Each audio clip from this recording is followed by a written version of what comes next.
Hello again, everyone. How's it going today? Happy Wednesday! Time for some more Lego building. This time, we are going to be building the Crocodile Locomotive, which I've been pretty excited to build. I actually missed this one and had to get it off of eBay, but the box is actually damaged, so the price wasn't too bad. And it's not like I'm going to be keeping the box, so I don't care. But I am pretty excited to actually build this one. But before we get started, as a reminder, it is September. Subs are at a discount, as are gift subs at this point. We are currently working our way towards 150 sub points. We are currently at 129. If we get to 150, I will play Pirates of Realm Space. Complete. I will complete it on stream, so you guys can all know the suffering and pain of that game. So you know you want it. You know you do. In addition, we are working our way towards the Home Alone house. We are currently at 23%. Will I complete it? Am I sure? Yes, I am sure. I will complete it. I will complete it. You guys will know its completion.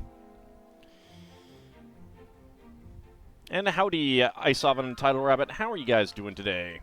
So here's the oops, right, I should probably turn the camera down there. There. That's the box damage. It's not a big deal. Really doesn't matter to me. Let's go ahead and get this opened up.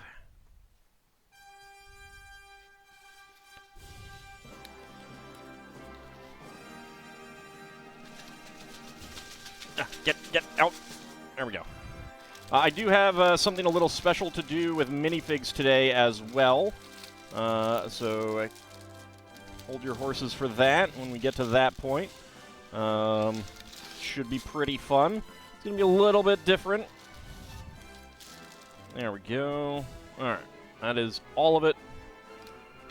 Chuck the box over there. Fold up my knife so I don't accidentally murder myself. I do. They're generally not worth keeping, I find. I have some old ones that might actually be worth something, but they're old. There is the instruction booklet. Toss that aside. Alright, so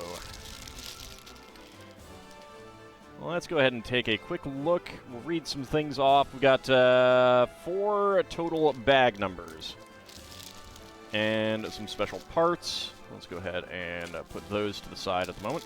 All right, so 4, 4. That's a 2. That's 2.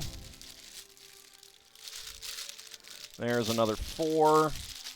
So this is an older set, so the they are definitely doing things a little bit different with the bags. They're trying not to have multiples of most things anymore. So there's some 3s, and there's another 1. All right, so there's the 2 3s, the bunch of 2s, and the 1s. Howdy, Bahamut. How's it going? Murdering myself could work. I think it would be bad. I think it would be bad. Maybe Spelljammer will increase my YouTube viewership. I don't think it will.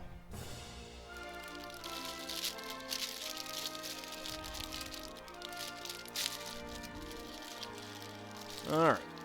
Let's go ahead and pour out the bags. It's going well. You had some weird matches in Arena.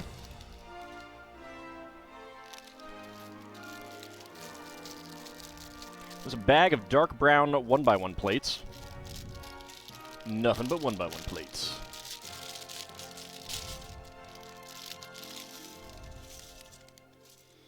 And there we go. Dark gray train rails. That's pretty cool. I like that. If it helps, you will likely watch Spelljammer Pirates of Realm Space several times. Well, that will definitely help its numbers. That will definitely help its numbers. One person who could have won simply by blocking one creature but didn't block anything. Did they have creatures out to block? Did they just choose not to block? Because I've definitely been in situations where I'm like, oh god, I'm going to get murdered because I don't have anything out to do the thing that I need to do. Alright, I think I need to zoom in on this. The pantograph sits on top of the roof of the locomotive's central section and is in constant contact with the overhead power line.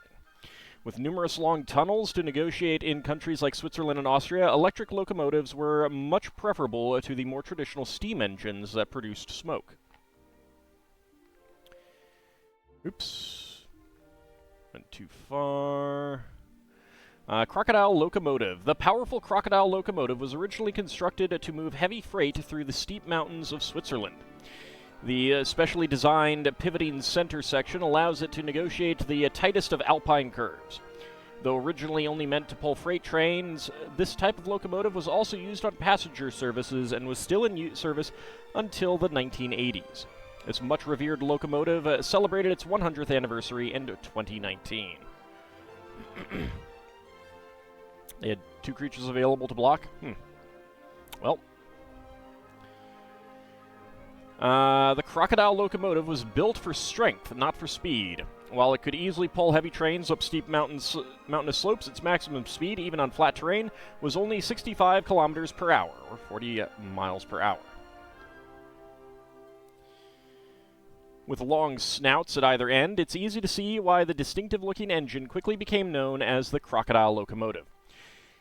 These elongated sections contain the motors and drive axles, which were connected to the center section that housed the transformer, pantograph, and crew cab. And this in particular can be powered up. We're not going to do that because I don't have any of those elements. Howdy, Kinshir. How's it going? Kiko's already done Action 52 twice? Yeah, but he's going to do it again. Because people enjoy watching him suffer through it. Just like you guys will enjoy watching me suffer through Pirates of Realm Space. Alright, here are all of our rails. Let's get these 2x16s. There's a pair of 2x8s. Alright, there we go. Is Pirates of Realm Space really that bad? So Pirates of Realm Space is extremely crashy. It crashes an awful lot. It is kind of poorly made, which, to be fair, is not a criticism of the guy who made it. The guy did his best. I do not blame him. He was given very, very few resources with which to work from... What's the name of that company? SSI. Unfinished is probably apt. It needed polish. It needed more people working on it. It needed a better engine. It used some programming modules, but it is definitely not... Like, it's considered, like... I think Wikipedia includes it in the list of gold box games, but it's not a gold box game. I mean... If you consider a gold box game to have the actual gold box engine rather than some programming components, it's not a gold box game. Alright, let's go ahead and open this up and get out these plates.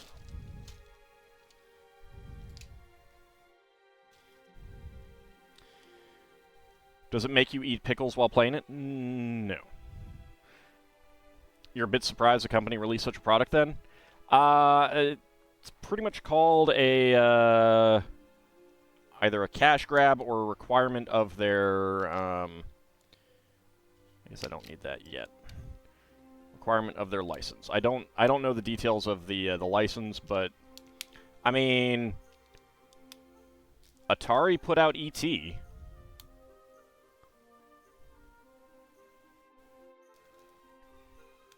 Like, Pirates of Realm Space is finished. It's unpolished, though. That's the thing.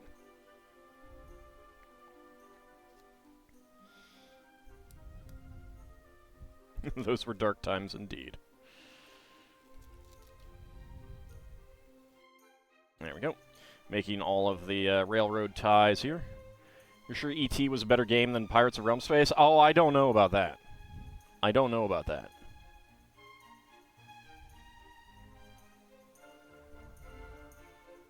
All jokes aside, you hope it's not too terrible to play? I don't think it will be too terrible to play. If it was, I would say no.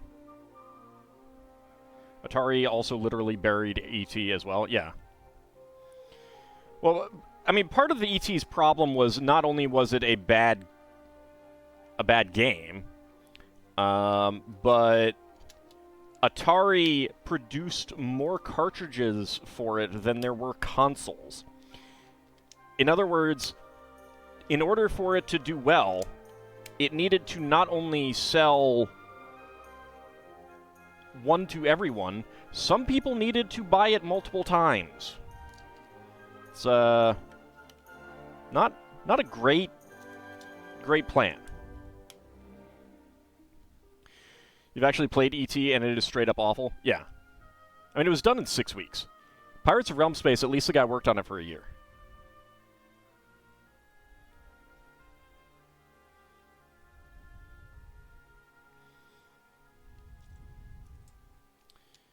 Alright, let's see. That's going to be a 2 away from the end. But in all seriousness, if I really thought that I would actually like suffer playing through Pirates of Realm Space, like I might get frustrated and stuff like that at parts and stuff like that. But if I really thought that I would suffer, I wouldn't do it.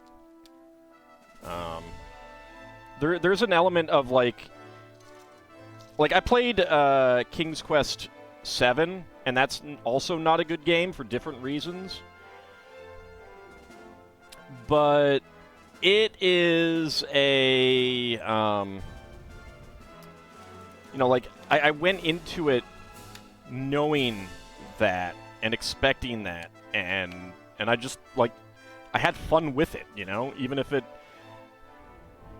like, I wouldn't say I had fun playing it, but I had fun with it, if that makes sense. Suffer, yep, pretty much. You don't want to go overboard with the jokes about suffering due to the game, and you won't, trust me. And if you did, I would say something. So don't worry about it. Make your jokes. I really do mean that.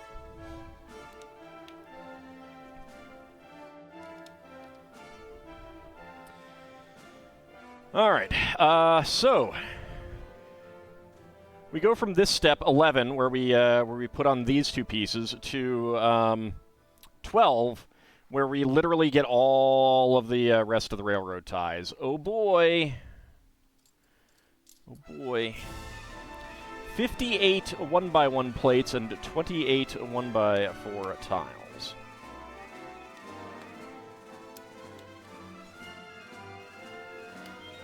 Still need 21 sub points though. Yes, indeed, we do. Yes, indeed, we do. I have it on good authority, i.e. his own mouth, that Anghamrand may be stopping by for some funsies at some point. And Preskitch giving out 10 gift subs. Thank you very much. 11, indeed. I really do appreciate that. Thank you. So many gift subs. So yeah, that gets us up to 139. Now even more people can know the joys of using the ham emotes. Actually, there's a couple of emotes that I want to swap out too. I need to get onto that. I want to get Maria winking as a Twitch emote. I think that would be fun. At least the closed eye one, if not an animated one. I'm not sure. Not sure what animated gifts I take up. Also, why did I not take that out already? Get out of here. No one loves you, Brick Separator, except for me. when I have one of you and I need you. All right, railroad ties, center ties are all in. Now for the 1x1 plates.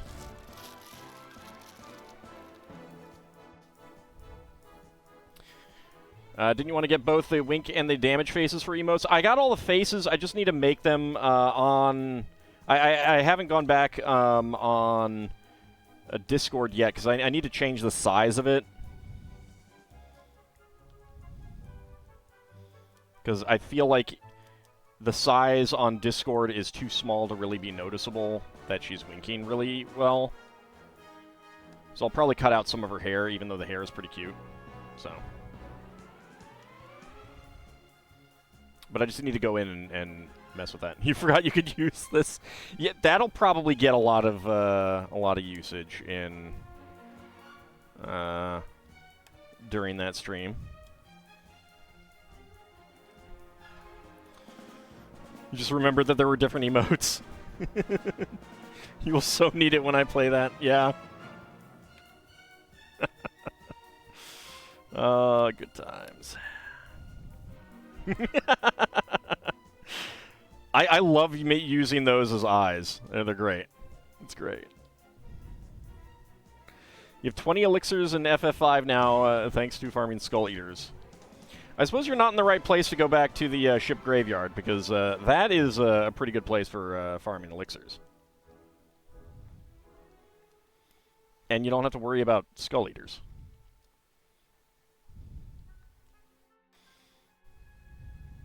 This appears to be a nicely large train, judging by the pics. Yes, yes. And also, I mean, like, it's resting on a track that I cannot fit the whole thing in. So let's see. So that's that side. Where is this one? Okay. So let's see. Get it down here. Get it over there. All right. Yeah, so it's a pretty significant length that I can't even fit it all on in the camera view. Your muse at LEGO site shows the brick separator in the promo pic. Yeah, yeah. I think that may have been around the time when they were just like, yes, put it in everything.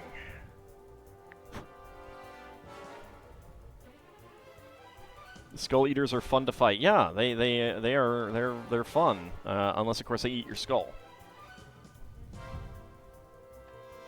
All right, flip it around.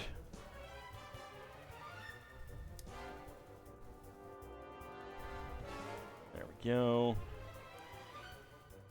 Nothing but dark brown 1x1s. Yeah, it retired. I had to get it off of eBay. It retired right before I think kind of right before I wanted to buy it.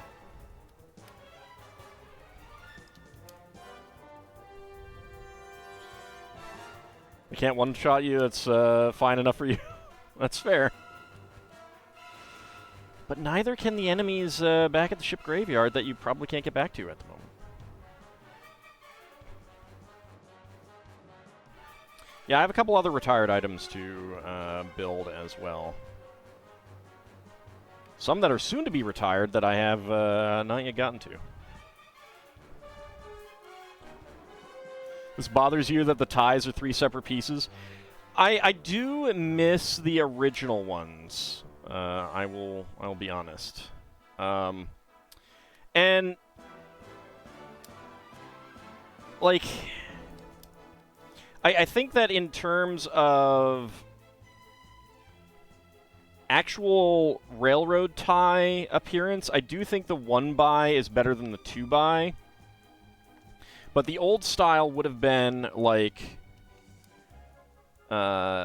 this, and then a space of 2, and then a 2x, and then 2x.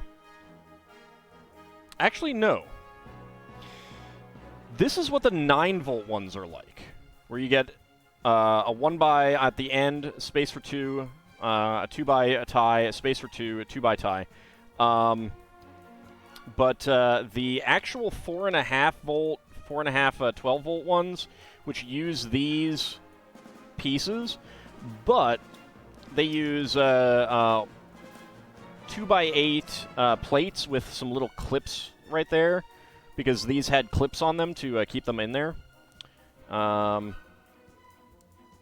So it would be more like, and I don't have another 2x8.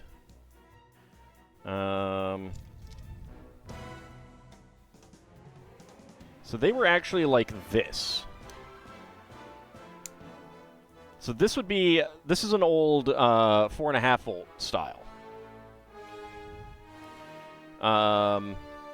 Then when they went to the 9 volt, they actually did this. If I can find where to put it in, there we go. And we'll go ahead with,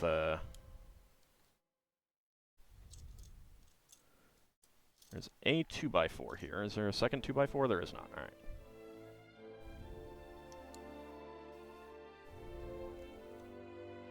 So it would be like this.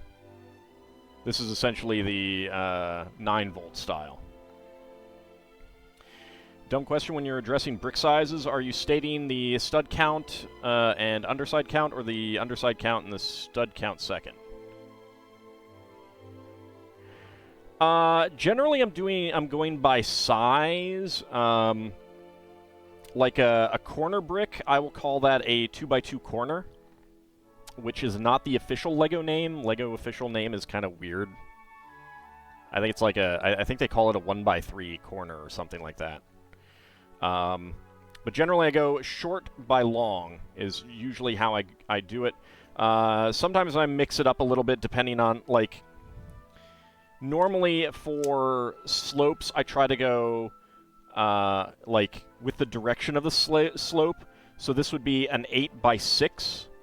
And if there was one that was just like 1 wide, it would be 1x6, that kind of thing.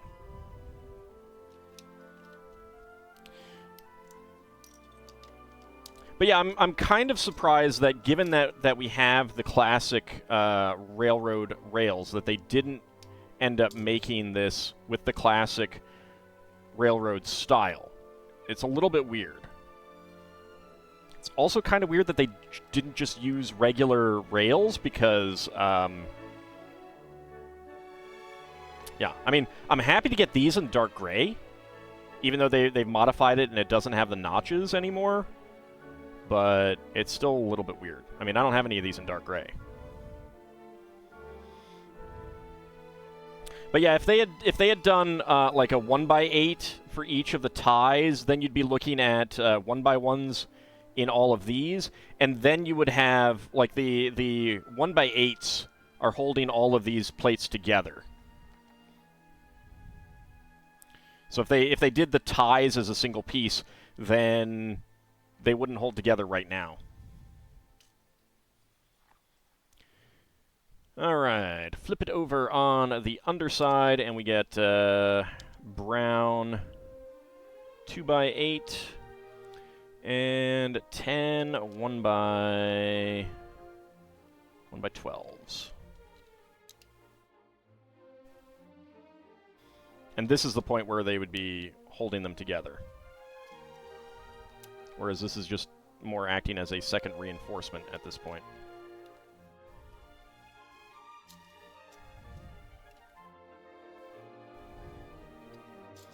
I do have another set that's going to have something similar, but if you think this is bad, it has 7 wide rails rather than 6 wide.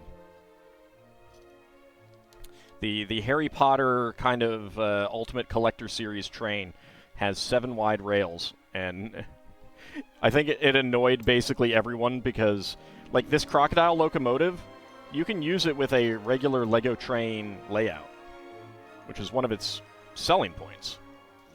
That Harry Potter train, you cannot.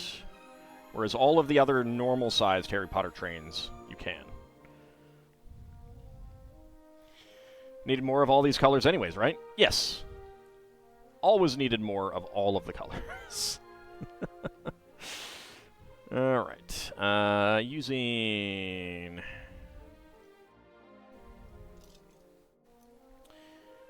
wedge plate. And a 1x1. And there is a 2x3. And another wedge plate, 1x1 tile. And we want 2 of those.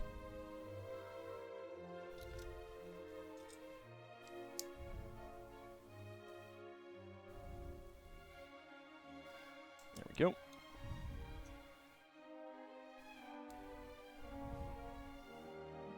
And the 1x1s. I could send you some. I mean, if you keep an eye out on, like, Craigslist or Marketplace or something like that, you're pretty likely to find people just trying to get rid of bulk parts, like, big collection of Lego, $50 or $80 or something like that. If you just want parts, that can be a decent way to increase a collection size. You'd probably have to clean them, though.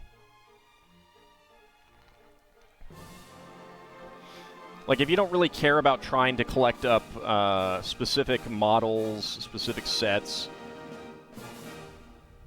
that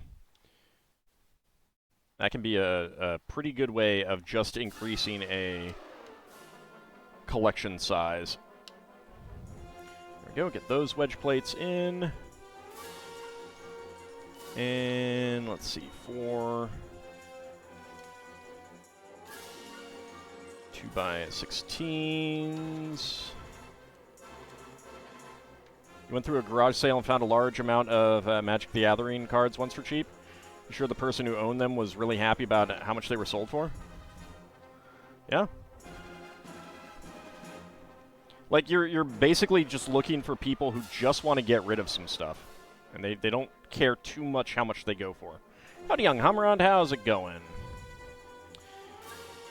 Alright, let's see. Short ones appear to go right here.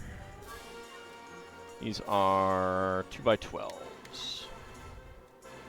And then the other 2x16s. There we go. So far, so good. That is excellent. Flip it back over, find the 2 black 1x4 plates. 1x4 bricks, I mean. And let's see. Dark gray 1x4 down at the end. And a black 1x4 tile. And then 15 1x8 tiles.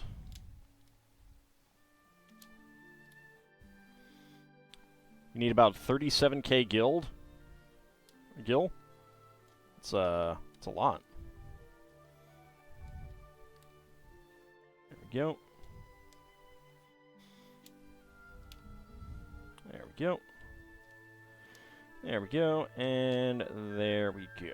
Alright, flip it around. And we will do that side.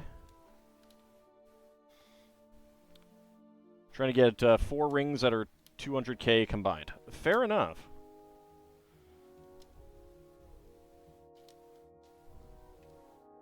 And there we go. Alright.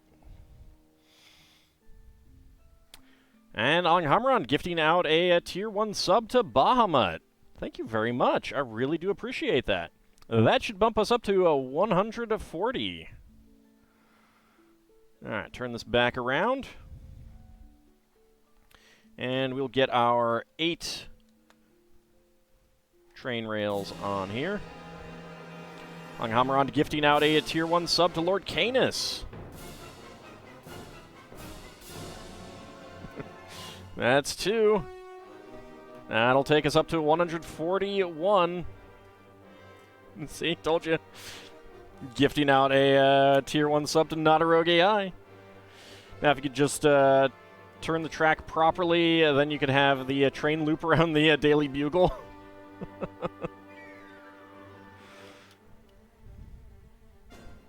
There we go. And there we go. Anghamrand is the best.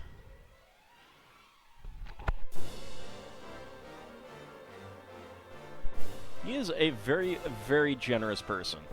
I really do appreciate him. And all of you. Need to make sure the regulars get gift subs. Aw, that's very nice. Alright, 1x4 with side studs there.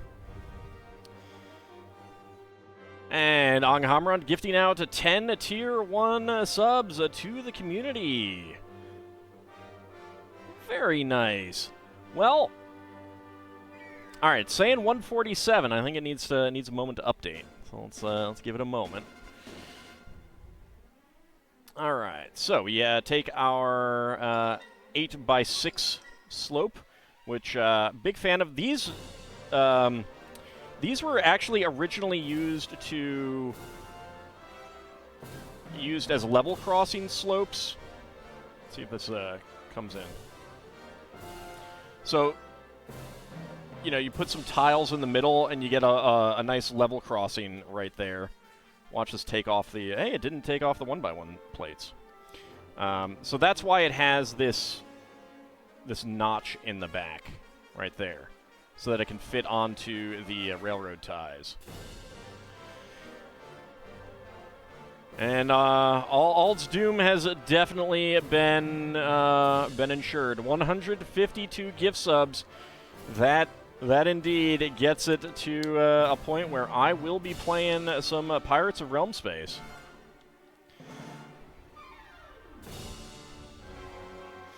The feeling when you're not really a super regular anymore because scheduling. Oh, no, you shouldn't feel bad for that. I mean, that's one of the reasons why all the videos, like, I highlight all of the streams and everything like that so that anyone can watch them at any time. I get it's not the same, you know, being able to watch it live and chat with people is definitely a thing there, but I really appreciate it anyway. Whenever you guys can make it. Anytime anyone can make it. I do appreciate it. So our sign goes there. Again, I'm not putting the sticker on. Anghamron is absolutely the best, indeed. Also, I think I skipped over making the minifigs. Hold on. I was like, I haven't seen the... Oh, wow, they don't actually show them being put together. Okay. Do they have the same torsos? They do have the same torsos.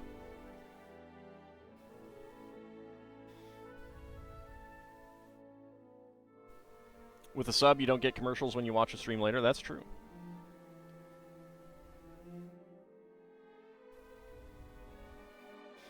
I was distracted by my doom. Indeed. Indeed. Alright, let's get that on there. The lovely cap. That classic cap from the 80s.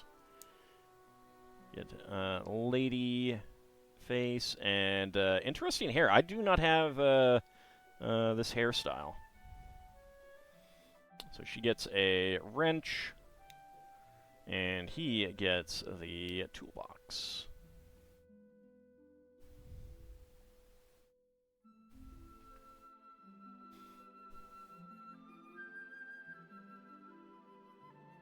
Alright, come on, camera. Focus. Focus. There we go. So I'm happy about this because this guy has a light blue cap. Classic 80s cap. And that is a hairpiece that I have not gotten before. So that's really nice. Kind of has her hair pulled back in a little... Not a bun. I'm not sure what that's called. I don't know hairstyles, especially lady hairstyles. You like that lady hair? It is nice. But I do not have this cap in this color either, so I am happy to get that. Let's get you two back up there. And we have extra parts in a black 1x1 tile and dark brown 1x1 plate. There we go. Alright, so first of all, we go to bag number 2, wherever that starts. There we go. All right, so we're going to be starting on the... Let's put that in the back there. Starting on the central cabin structure.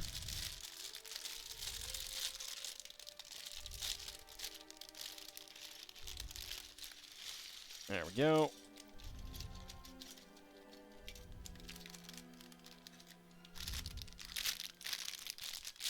All right. I mean, if you pay for something and you're getting use out of it, I think that's fair. Like, I'm paying for a Discord Nitro, and I think that I'm getting value out of it, so... Put these up there. There we go. Even if it is the silliness of just being able to use my emotes anywhere. But I like being able to use my emotes anywhere. That has value to me. Are there any junctions in this railway? Nope. Nope. Has no points. Has no level crossings.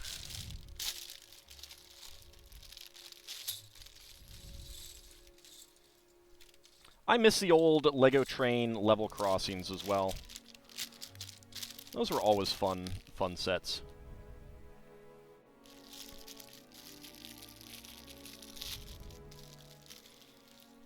There we go. There we go. All right, we got a lot of pieces in these bags here. All right, first of all, 4x4 Technic frame.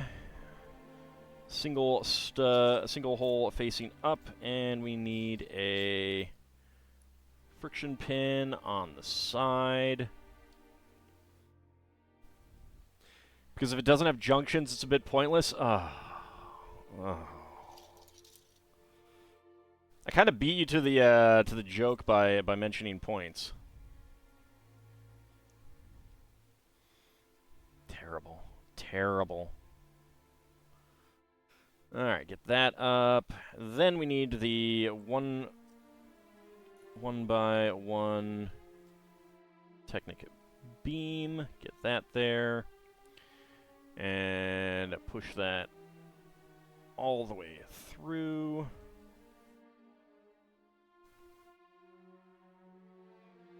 There we go. Next up, turn that... Wait a second. Oh, that is not a friction pin. That is a friction ball joint pin. There we go. Okay. So now we have it that way. Next up, we get another bevel gear in on the side and a 9L yellow Technic axle. Push that through. It is weird that there is nothing preventing that from sliding. Did I miss something? No, I did not. Okay. Alright. That is fine. Let's see. Blue pin connector and a lime green 1x2 Technic brick. We get the large bevel gear here.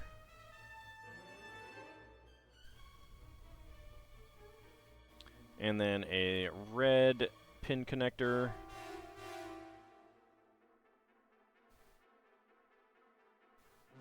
And we put that to the side. We are going to... Yep, alright.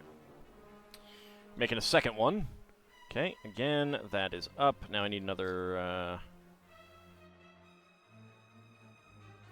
friction pin and ball. Right, 6L axle. I need the other bevel gear. This is about as far as you'd normally get in FF5 before you just give up. Well, hopefully you completed this time. The desert before the Earth Crystal.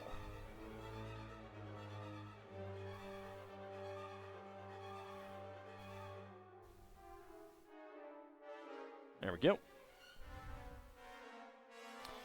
Alright, now we get another bevel gear slotted right in there. And connect that in. There we go. Yeah, alright, that is correct.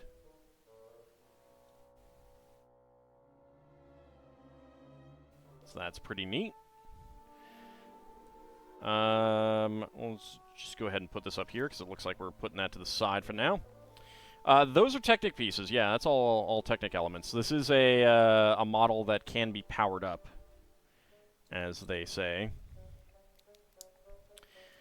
Let's see, 1x12s, another 4x4 black frame, and another 1x4 half tile.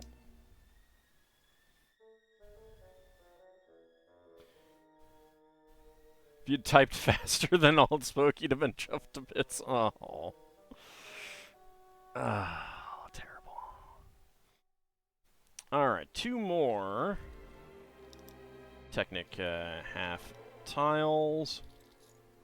A brown 1x4 plate. And two more half tiles here. Oh boy. Well, this will be fun to take apart when I am done. And when I say I am done, I mean whenever I decide to take it apart. Yeah, 4x4 Technic frames on top of 4x4 frame plates. Yeah, that's not gonna be a pain to take apart at all. No. Guess I'll just have to leave it together forever. All right. So we do have that there. We do have that there. All right, 1x2s with clips. Totally not a pain. Mega Flares it. No, don't melt my Lego. It's rude.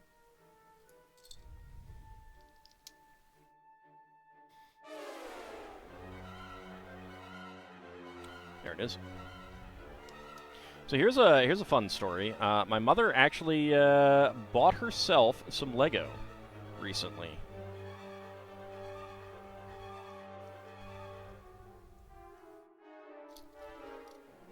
Actually bought herself some Lego.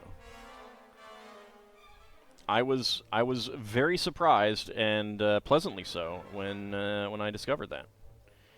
She got herself the dried flower botanical set. It's very cool. It's a very good set. I do have one to build on stream as well, which I'll get to that eventually. Let's see, pair of 2x2 corner plates. Actually, so they used to have sets that said from 1 to 99, but people were joking that, like, turned 100 can't play with Lego anymore. So they've actually changed it to be like 9 plus or 16 plus, so that there is no limit. It doesn't matter if you are 16, 64, or 1,725 years old. You can still build with Lego if you want. Alright, there we go. Get the double inverted slope element. And the second one right here.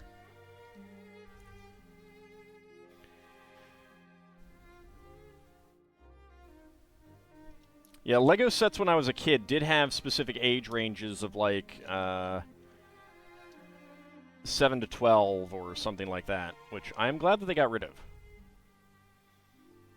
Alright, now a black bevel gear right in there, and a 3L yellow axle right on through there. Live to the heat death of the universe and still can play with Lego. Exactly. You know? Sure, the universe may be destroyed, but you still have Lego. Or died a cold death, but you still have your Lego. So is it really that bad?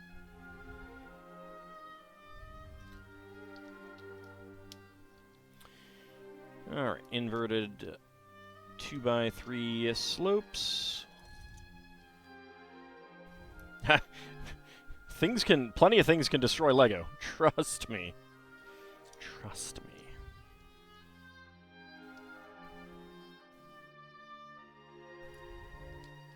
See, the advantage of a heat death of the universe is that no more melted Lego from sitting out in the sun or anything like that.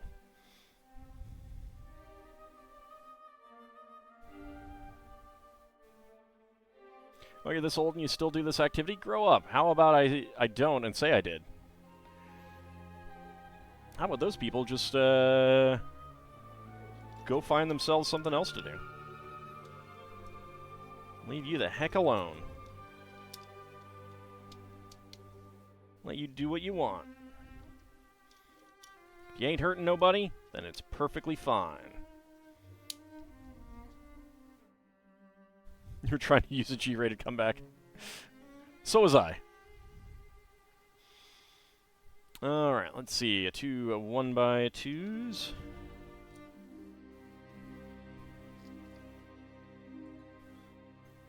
Where's another 1x2? Should be over here. There it is. Okay. And 1x6. And a pair of 2x2 corner plates. There we go. Lego is indestructible. Ignore the YouTube videos that put Lego under 1 billion pounds of force. Alright, another pair of half tiles. And half tiles here and here. Where's my 1x4 half tile? There it is. I had to remember how to spell indestructible. You're a Magic the Gathering player. How's it you can't remember how to spell indestructible? I'm a D&D player, and I can't always remember how to spell disintegrate, so, you know, if that makes you feel any better.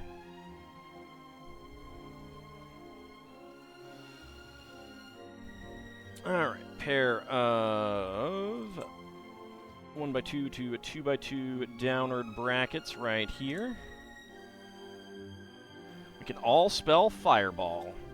Zanfir knows how to spell fireball especially well.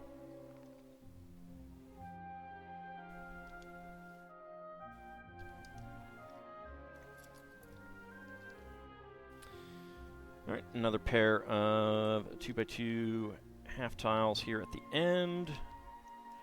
Alright, gray 1x3 tiles.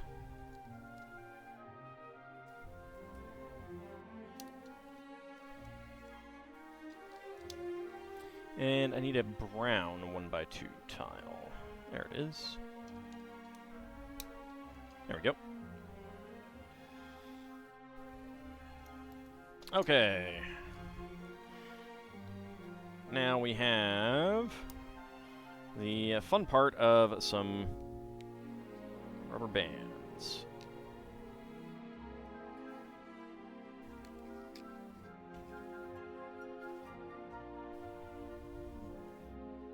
Two rubber bands there, alright.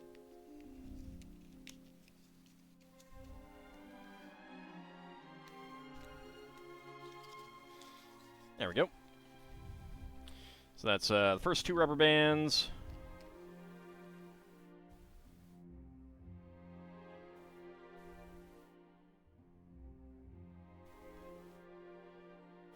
There we go.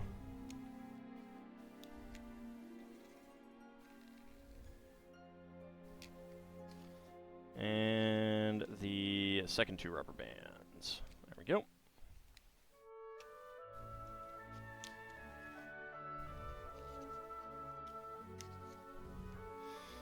And we don't need that anymore. Alright, and let's get out some of the train wheels. Alright, we got 4 bags that have 3 wheels each, so I need 2 of those. But only 2 of the wheels are real. 2 of the, or in each bag, there's 1 false wheel and 2 real wheels.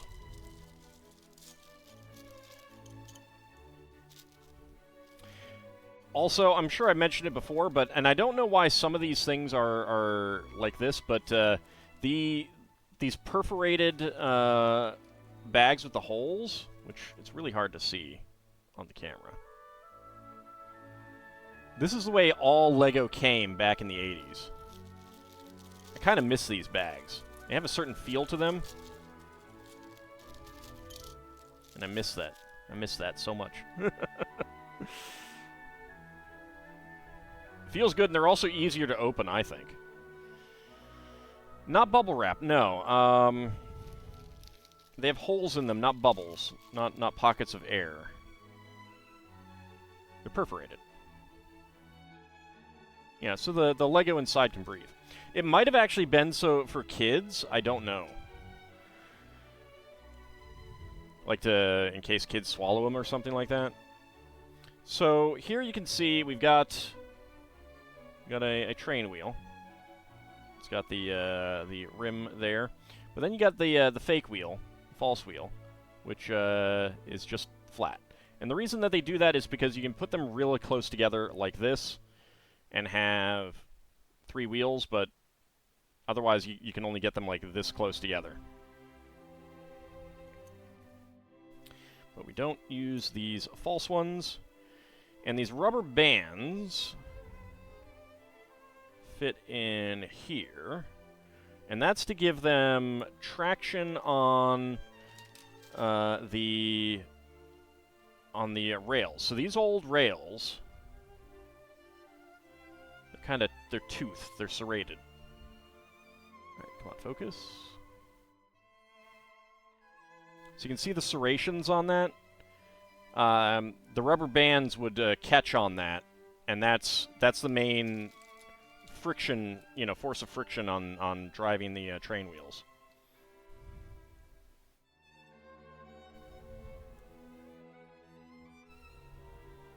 Random brain thing of the day. Wasn't there a show called Mighty Max at one point? Yeah, there was. I watched a little bit of it. I liked it. I think it was just like on a bad time or something, so I couldn't really catch it very often. Alright, so we got the rubber bands on the wheels, and we need them to all be... Why... Shoot.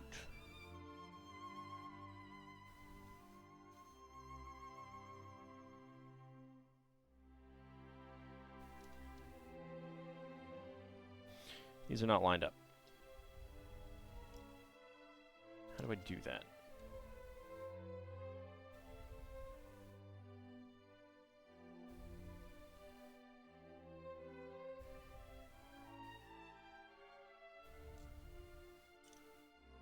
Take that out. Take that out.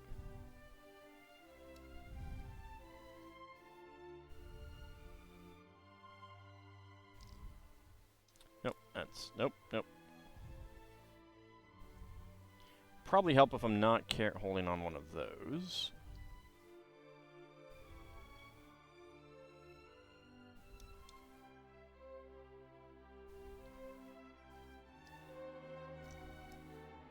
Alright, actually, if I put it in this way, make sure that you are straight up and down.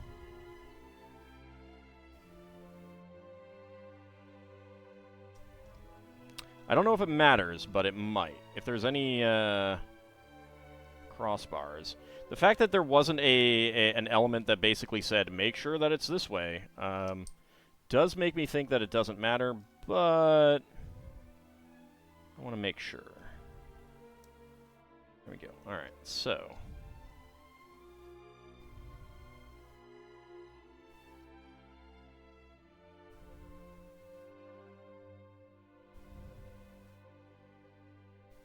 Howdy up, Cody. How's it going?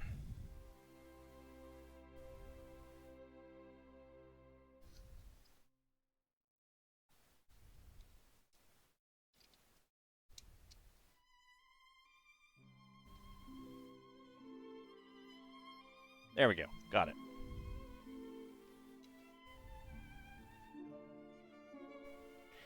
Now the axles should be lined up. Alright, so we take the Technic hole facing down. Let's get that on there. And there we go. And then we do these two.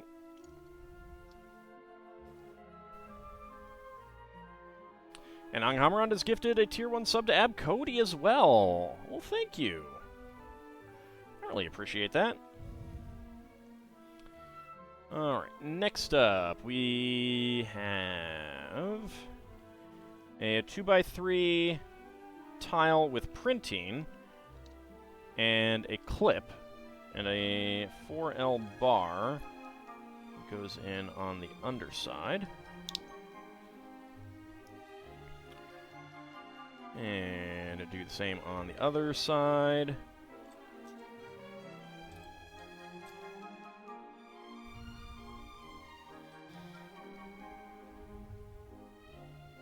Oh, and as a reminder, for those who've been enjoying the Spelljammer streams, don't forget that Anghammerand does do a bit of a newsletter-style recap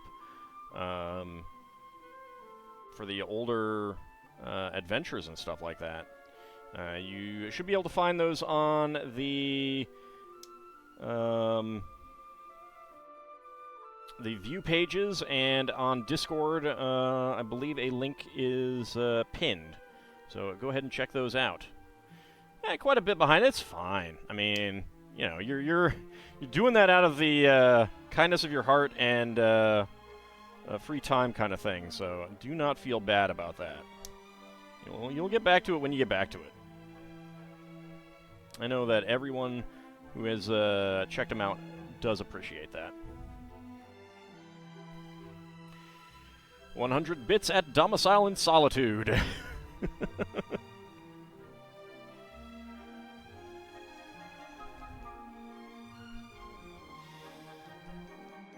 There's also a random DOS game you need to get your claws on, Zargon. It's one of those random games that your brain will randomly go, remember this game? Pepperidge Farm remembers. There's a couple games like that for me too, except I can never remember their names. Every once in a while I'll find them and I'll be like, oh, it's that game! And then I forget it again. The games that I would play at someone else's house and stuff like that.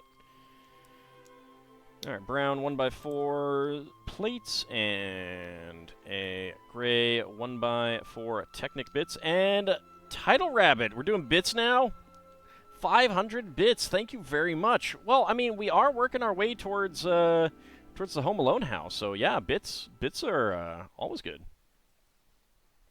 See, that gets us up to 25%.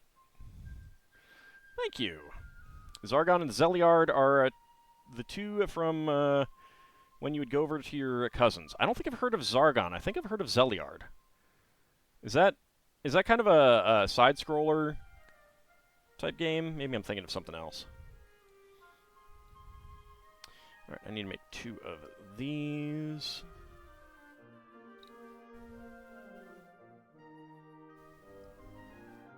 One by one plate.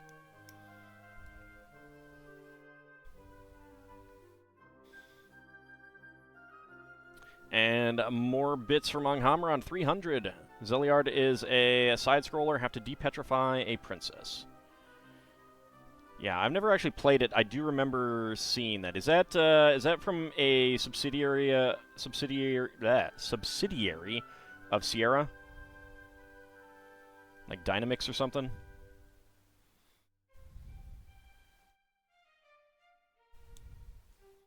One by two. Let's get the 1x1 plate in there. And Title Rabbit going with all the bits to fill up the cup. Gotta get that cup filled. Nice hands. Do I moisturize? Only in winter. If I didn't do that in winter, my hands would crack and bleed. And they kind of crack and bleed anyway. A bit of a bit explosion. A bit of a bit explosion, huh? Game Arts, which is a subsidiary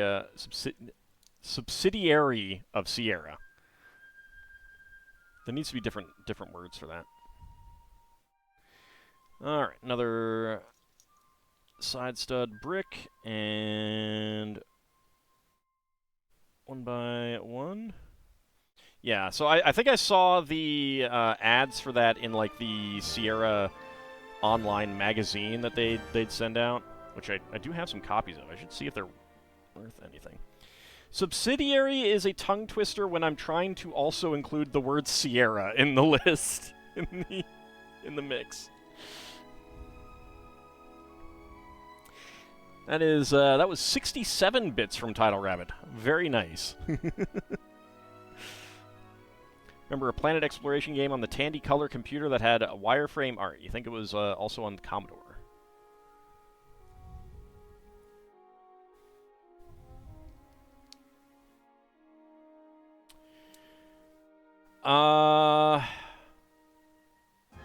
That could be a game that I actually LP'd, and I've been needing to go back and do the sequel, and I am blanking on its name right now. It actually inspired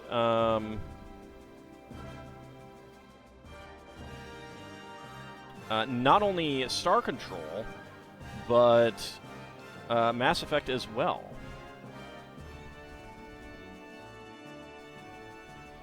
Because I played the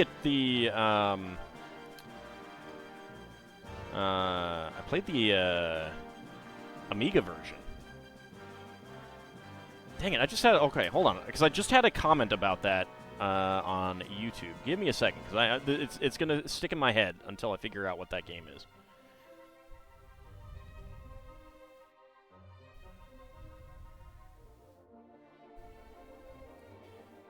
It's just sitting there, and 13 more bits there from Title Rabbit, and Anghamran going for some more bits as well. Guys, just trying to make the cup overflow. My cuppeth overflow. All right, where is that comment? Sorry, it's bugging me that I can't remember the name of the game.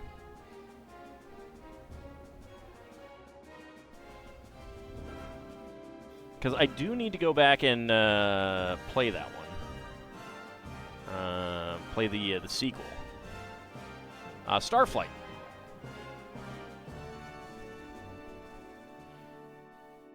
Yeah, Starflight. Kinshir, check out my my Starflight LP if you haven't yet. That might be the game that you're thinking of. It's not the... It wouldn't have been either of the versions that you played, but that definitely had wireframe planets.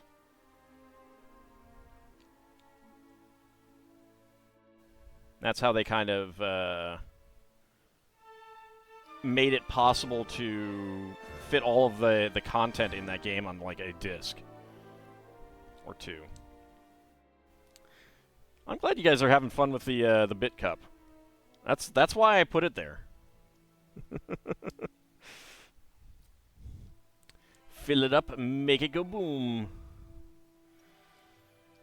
Alright, some green 1x2 plates. Some brown 1x2 tiles here and here. And brown 1x2 to 1x2 1x2 to 2x2 downward brackets. Get that there. And grill tiles. We got a level 2 hype train going as well. We got a level 6 earlier today. That was pretty awesome.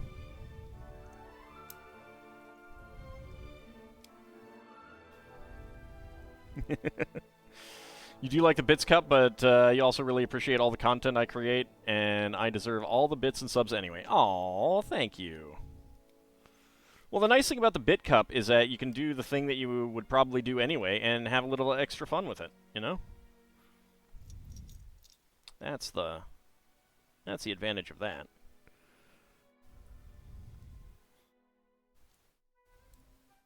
It does make me happy that people enjoy my content. That does mean a lot to me. There we go. Get that on there. Okay, pair of dark gray 1x1 plates on the underside. There we go. And there we go. You're going to especially enjoy Pirates of Realm Space? Well, I hope so as well. Even if I will bawl my eyes out in pain and suffering. I kid, of course. Or do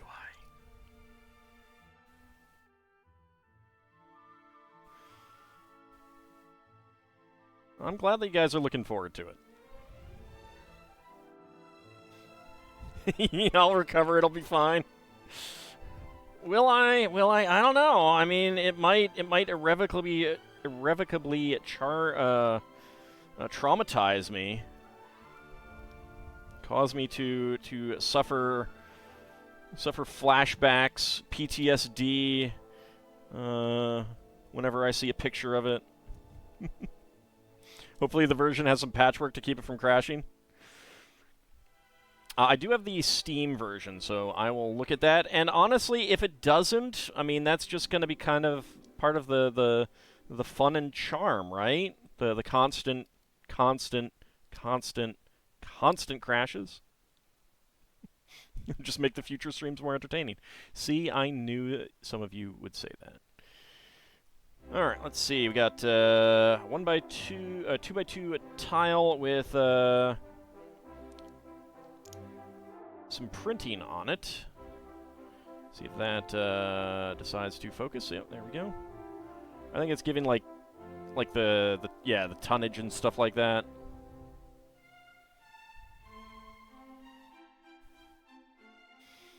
Might even make me learn to save my game more often? Probably not. 2x2 tile there. There we go. Another 2x2 with printing. And a 2x2 tile there. Even more emotes for everyone. Alright, that is going to be a bunch of 1x1 tiles with top clips. There we go. Well, I am glad that you guys enjoyed getting that that hype train going. Thank you. I really do appreciate it. I am glad that I can keep bringing you guys entertaining videos and streams. Including a fun game for spooky season. I've been waiting for an opportunity to play that one around October, so... Actually, let's go ahead and turn that. Saving game? Why would one save one's game? You play through it all in one go.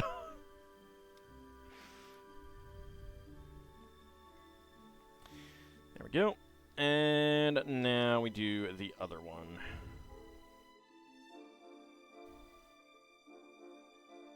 There we go. 1x1 tiles with top clips.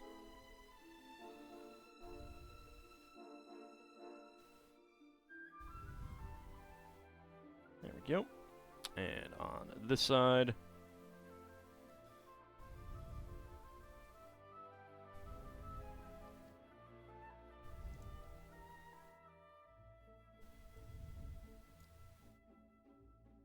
There we go. And finally, there we go. Alright. Got all of those on, and then we...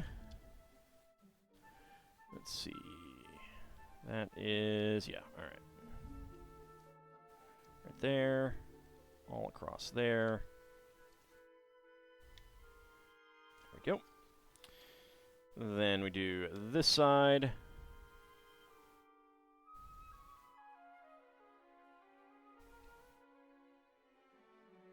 Right, there's a 1x1 plate here that's crooked.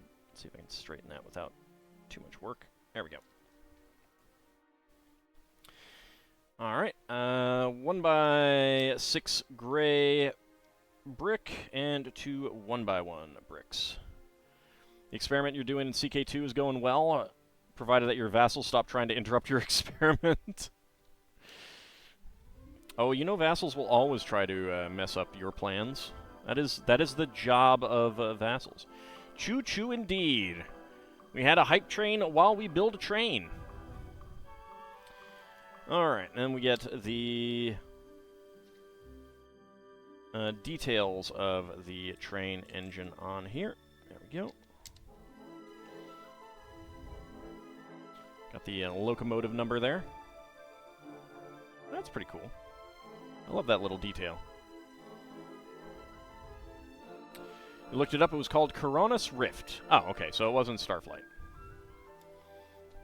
Actually kind of sad that it's not the game that I played. That would have been a really fun coincidence. Alright, there we go. Got that gear in there. Why do vassals be so power hungry? Same reason you are.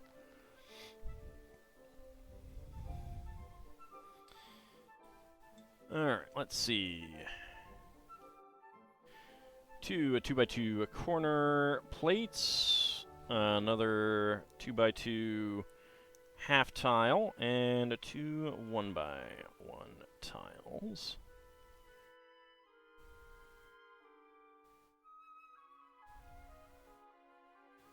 There we go. Get that right on there. Alright, next up, we have 2 gray 1x4 Technic bricks and 2 1x8x2 arches. There we go. And on the inside, we have side stud bricks.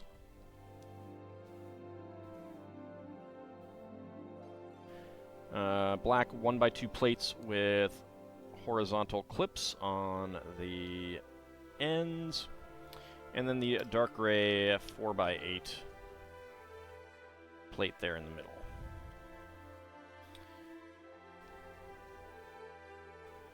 On top, we get 2 gray 1x8 tiles,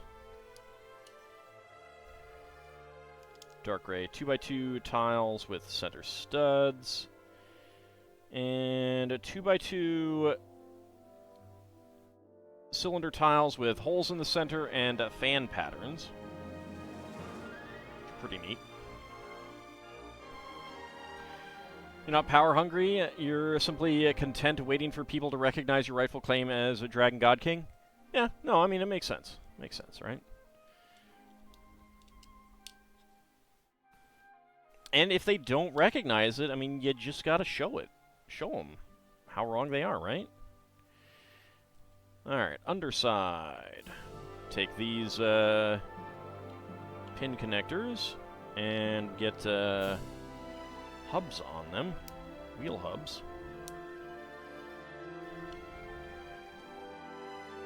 Put that in.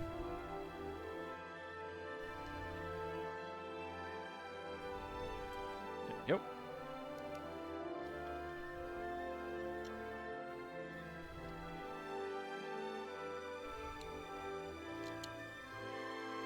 Okay. And 2 friction pins. There we go. There we go. Okay, that goes there. And we're going to make 2 of these next sections. Brown 4x6 plates. pair of dark gray 2x4s. 1x2 tiles with top bars, 2x2 corner plates.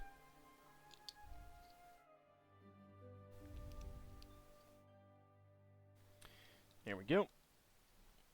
And get our black seats right in there.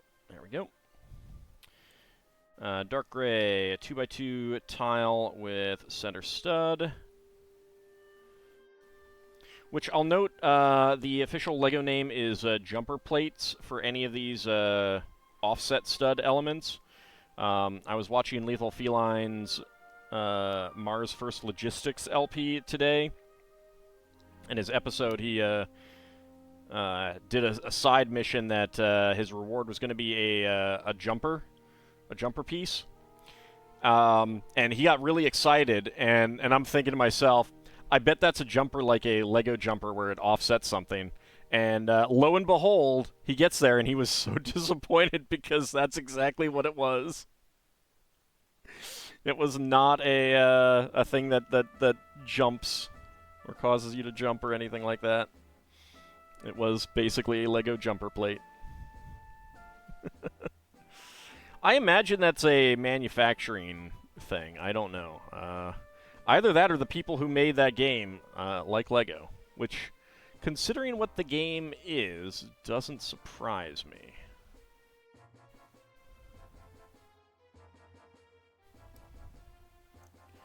There we go. Get the gauges there. Now it makes sense. You saw that too?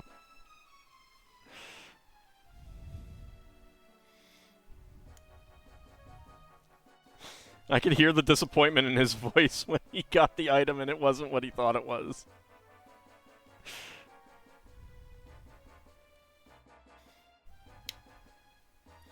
There we go. Alright, so these are going to go on here and here. Oh, alright. We're taking away their toys, the toolbox and the wrench.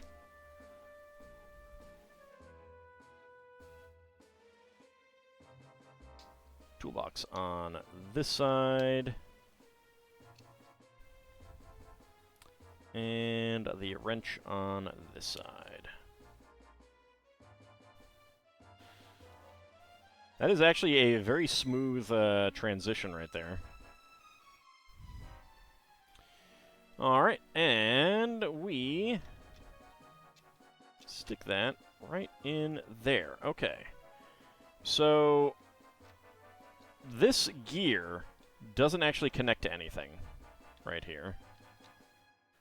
And this just fits over it, and with the hubs there, it'll keep it on there.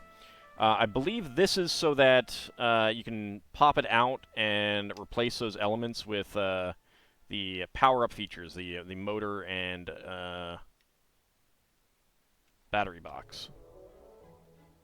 You were talking to someone while you were farming Skull Eaters and FF5 for elixirs, and they talked about one person playing through, and the person went up against a Skull Eater and tried using magic on the monster, and panicked when he learned what happened when you do that to a Skull Eater monster. Good times. Good times. Alright. Trans dark gray 1x2 brick and plate, and a brown 1x2 rail plate. Get those right on there. Get some more side stud elements.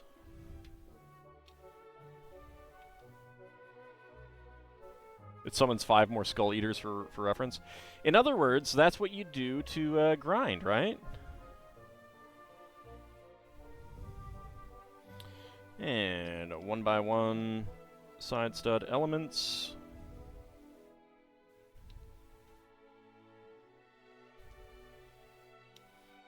Right there. Okay, next up, we get the fake train door windows.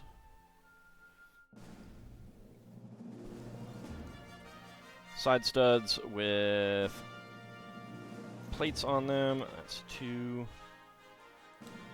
3, and 4. That was your grinding strat. Use fire, it summons 5 more, and then you use Gaia so that you can bypass its stats and do more than 1 damage to them.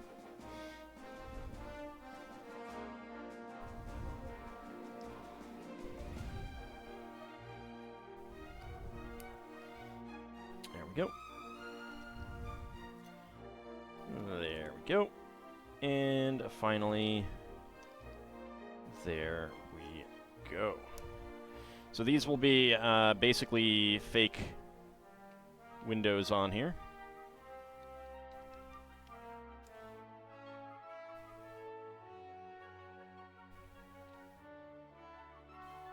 And there we go. I find it kind of humorous that you got an event during a call in Sweet Home. Huh? Oh, when I called one of my allies in I had to dodge a falling thing. Yeah, no, I was not expecting that either. I don't know where all of those are, but now it's good to know that that can happen. Yeah, the dodge object. Yeah, no, I was just confused. I wasn't thinking in that frame.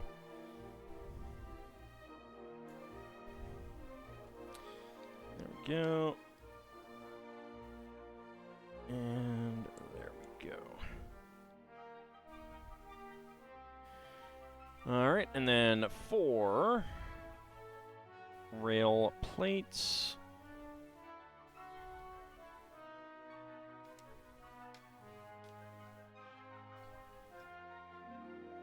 There we go.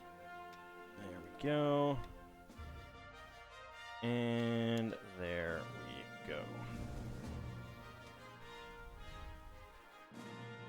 You think it's more of an area instance, like the spirits or bats? I'm pretty sure it's a tile location.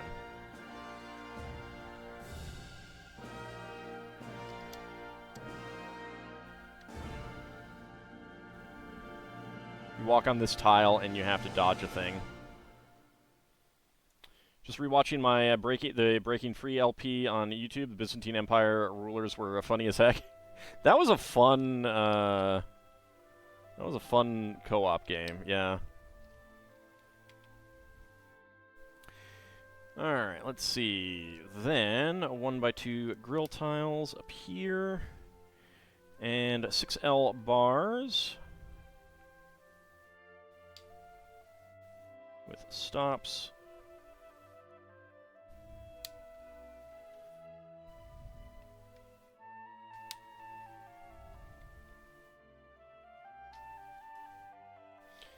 Go.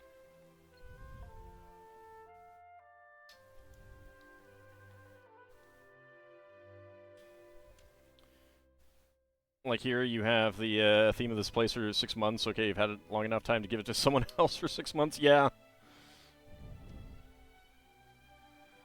There we go. All right. So we got some small center windows, and then we have the recessed fake train door windows. Essentially, there's supposed to be a door here. Got the ladder up there and the hold bars to get up to the train engineer's spot. Spare parts, we've got a brown and dark gray 1x1 plates. We've got dark gray 1x1 tile, gray 1x1 tile with a gauge printing, a black 1x1 cylinder plate with hollow stud, gray 1x1 cylinder plate with bar, white 1L beam, and a black friction pin.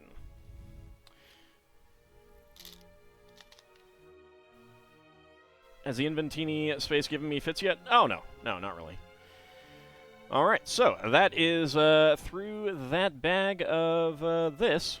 Before we do more of that, however, it is a special time because not only is it minifig time, but we're going to be doing something a little special. Because I have something else. And the reason is because we have some new minifigs to do. I got my my set of Marvel Studios Series 2 minifigs in, and these are a little bit different because they're in boxes. So let's go ahead and pull one out. Now, I got this from a place that I specifically ordered a single set. So I have one of all 12. And you can see they've opened them, they've taped them back up. That's how they verified what was in it. Feel up the boxes, super easy. There is a method, and it's basically foolproof. Let me go ahead and pull something up.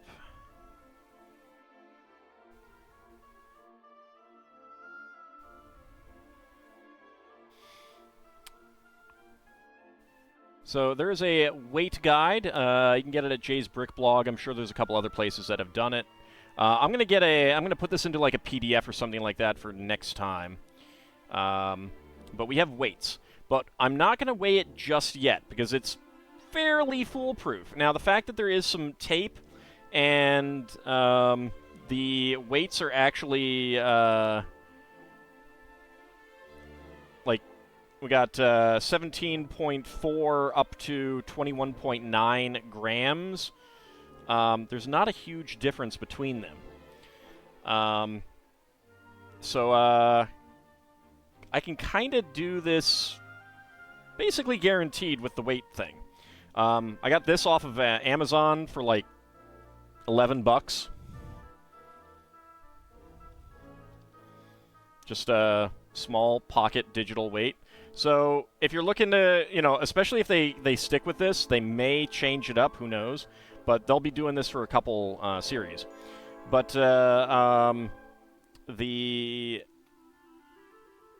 you know, this will fit in my pocket or bag or something like that. Just go to the store, weigh them, have your guide with you, and you will know exactly what it is. How calibrated is that scale? This goes down to milligrams. So it goes it goes into greater detail than what the other thing is. So what I'm going to do with this is I'm going to make a guess, and then I'm going to weigh it. And so there's going to be three choices. Am I going to get this with the first guess? In which case, I may shake it. I may try to listen to some things to see if there's some specific parts that I hear. Then I will weigh it. And then if I'm wrong on both, that is going to be the third option. So let's go ahead and create a prediction. And can all guess what is inside the minifig pack? Yes, with guess. Yes, with weight. And no. So if I guess it correct and then I weigh it and it's the same thing, then that's a guess. That's the guess. That's going to be the first option. So, and I may change this up. We'll figure out what works best for this over time, but this is going to be the first one. Just like the early minifig guesses, it was just a yes/no. I may change this up. I do have a less precise scale. In fact, let me get that out, and I will do a test. Maybe this will be a fun way to do it. So this is a postal scale. But it only goes down to 5 grams. So it's very imprecise for purposes of this. So I could do 4 things. Do I get it with the first guess? Do I get it with the postal scale? Do I get it with the digital scale? Or do I get it all wrong? So go ahead and get your predictions in. And so a fun story. I'm not a big Marvel person. I'm getting, like, the reason that I only got a single full set is because I don't like most of these characters don't do anything for me. They don't mean much to me. Rather than getting the boxes of the others, because most of those have figs that I'm happy to get multiples of. But in this case, there are a few that I don't mind, I would not mind getting extras. Agatha, Kate Bishop, I think that's Hawkeye, and She-Hulk. Those are ones that I wouldn't mind having an extra one of. So I actually did buy a couple so that I'd have this sheet. We have a full set here, so we're going to get one of each of these as we go.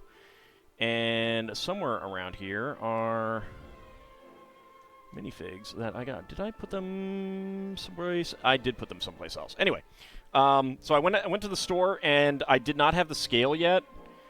And I shook one, hoping that I would get a cape, which there's 3 figures with capes that would be in boxes. And I happened to get Agatha. And then the second one I thought had a cape. It didn't. It had Kate Bishop. So I got 2 of the ones that I wanted extras of. I'm pretty happy about that. All right. So predictions are closed. All right. So let me go ahead and shake this. Okay. I'm not hearing anything that's jumping out at me, so I'm going to go with Mr. Knight. That's going to be my guess. I think that we have Mr. Knight here. So if it's Mr. Knight, it is going to be the first option. Now, I have my scale, and I have my weight guide, and let's go ahead and weigh it. Now, the tape could be adding something. 19.22. We are looking at... All right. Probably Wolverine. No, don't go dim. That's 19.1 in this.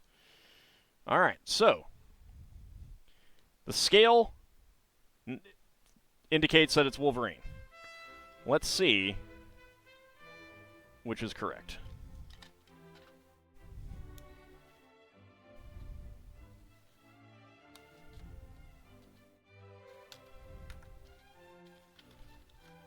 Yep, it's Wolverine. There we go. All right. So, let's see. Choose a prediction. All right, most of you went with yes with a guess. Okay, but yes with weight gets it. Complete that prediction. All right. Preskitch winning a large number of hams there. Very, very nice. Abcody, Title Rabbit, and Anghammerand going for yes with a guess. And Kinshir, Bahamut, and Lel Bunny going for no. So very, very nice there, Preskitch. Getting all of those delicious hams. All right. Let's go ahead and put our minifig together. So yeah, the scale is a pretty good way of finding out. Which I may end up going to use a scale to get a couple others. So he does have, you can give him hair.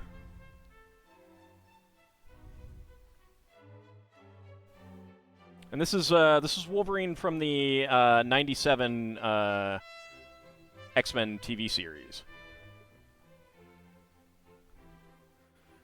Turn the head around, get his non-dual molded mask. I think this this mold came out before they were doing dual molding. Get the Wolverine claw pieces in, which were developed specifically for Wolverine.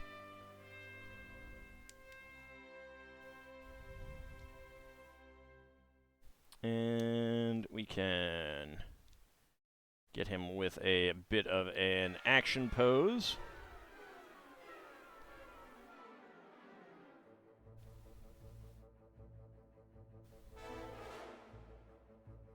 There we go.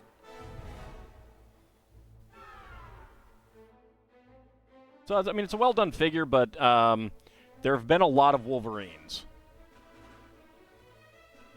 And it has, on a purple bell jar piece, one of these, what are they, Sentinels or something like that, I think? I don't remember what they're called.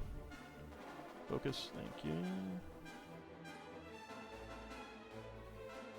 There was a rumor that each figure would have pieces to make a Sentinel, but it was specifically because of this headpiece, but it does not. That is not the case. So there is an extra clear angle piece and an extra pearl silver claw element. You dislike Wolverine? He is not your top favorite? I basically have no opinion.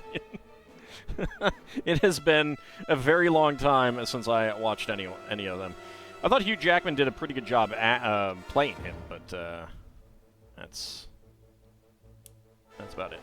All right, so we got Ninjago Movie minifigs to do, and I'm going to put away my digital scale. Like I said, this was only like $11 on Amazon. I specifically got it because it had a 100-gram calibration weight. So I'd make sure that it needed calibration right away, so it's a good thing that I got that. Let us go for this minifig right here.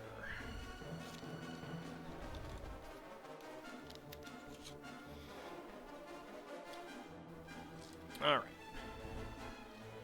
Let's start a prediction. Can Ald guess what is inside the minifig pack? And this is going to be a normal one. We're not going to be weighing it. I do not have weights, but I could weigh it. I could still weigh it. We can see. Let's see. So, we have gotten the Flaming Fish guy. We have gotten Cornflakes Dude twice. Yeah, you know you want your cornflakes. It's the best breakfast and lunch and dinner. Hush you. I didn't get you this time. Trust me. Yeah, you never know. I'm sneaky like that. We got Selfie Stick guy. We got Boombox guy. None of these people whose names I actually know, and that is it so far.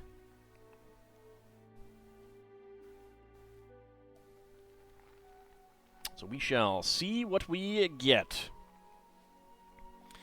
Got a minute to go. Get your predictions in.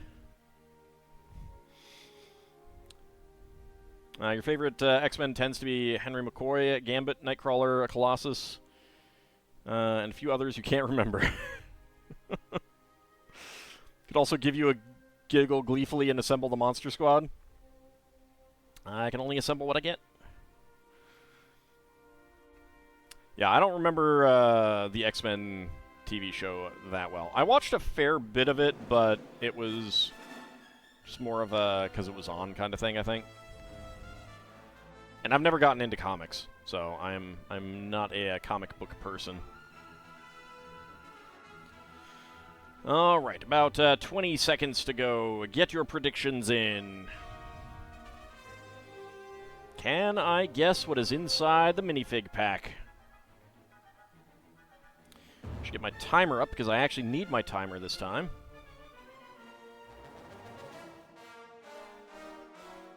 And where is that? There's the timer. All right, predictions are closed. Okay. Yeah, the intro is pretty banging. And go. All right, what do we got? What do we got? I feel some hair, so that doesn't narrow it down per se. I gotta feel an accessory. There's an accessory.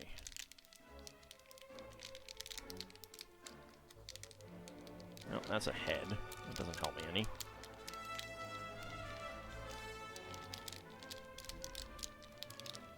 Oh, what is that? What is that?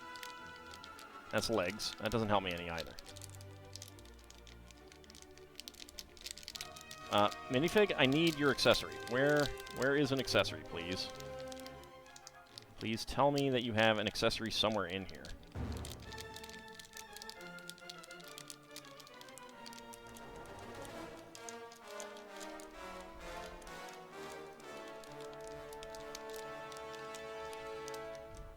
Okay. I have not. I don't actually know. I gotta just go with it. I'll go with the sushi chef. We're over a minute, so that's gonna be 50 plus. But I think I got that wrong. I think I got this one wrong because I could not feel an accessory in there. I think I may have felt the 1x1 cylinder brick, but that's like not it. That is not it. All right. Nope, that's a no. That's what I felt. Okay. Yeah, that is not a whole lot to feel. Okay. Cannot really feel this at all. So that's a no. All right, let's choose that outcome. That is a no. Complete the prediction.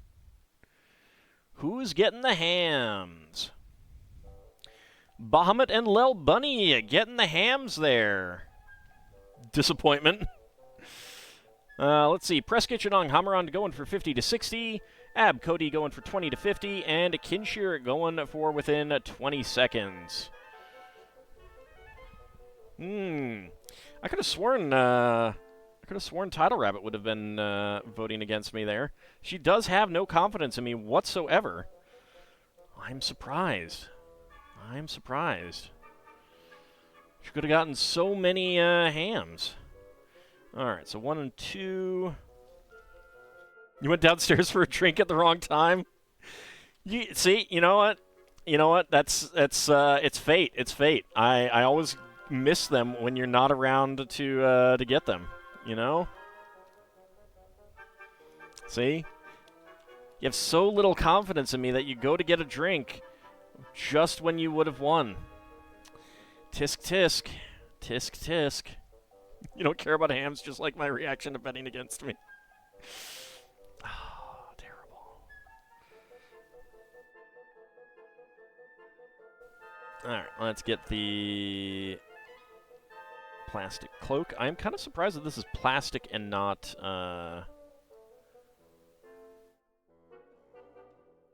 cloth, but I guess it would be difficult to make it clear in cloth, kind of. At least Lego-wise.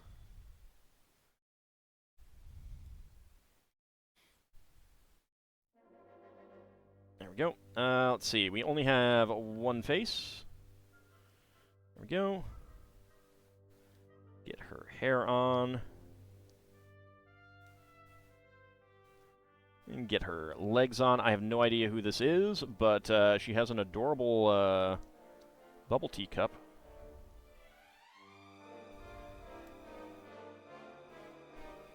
Moral of the story is never drink when minifigures are being done. Yep. Never drink when minifigures are on the line. And be more careful with caps lock. That's always a good idea too. It's an interesting torso. I like the uniform kind of look.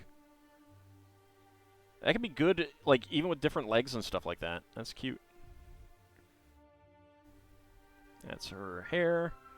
That is the cloak, which is interesting. It's plasticky, and I like the pink bubble tea cup. We've gotten that in clear before, or white and clear. Well, the top is still clear. I mean white. That's what I meant. All right, so now I know if I can't feel too many other things, it's probably going to be her. All right, and our final minifigs for the evening, Series 12. Also, let's go ahead and put that away. All right. Let's see. How about this one back here? Spoiler alert, I'll forget. It's entirely possible. It's entirely possible. All right. Let's start the prediction. Can Ald guess what is inside the minifig pack? All right. You know it's going to be it's not going to be a no this time. Title Rabbit's here to have absolutely no confidence in me, so that lack of confidence is going to be misplaced. Oh yeah, I was gonna use the mail scale. I forgot. Well, we can weigh this one and see what that one comes out as.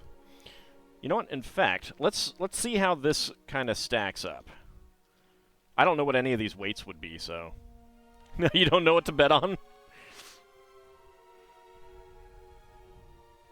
All right, there we go. So that is 10.11 on there, and let's see. Is this going to round it up or is it going to round it down? Let's find out. That is on ounces, so grams. That is 10. Yeah. Makes sense. All right. So I could do that for a fourth one with the others. That could be fun. All right, but about 40 seconds to go. Get your predictions in. Will I get it right? Will I get it wrong? It is a good question.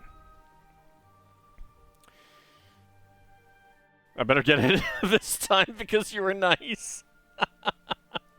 Well, we'll see. We'll see. We'll see in about 10 seconds.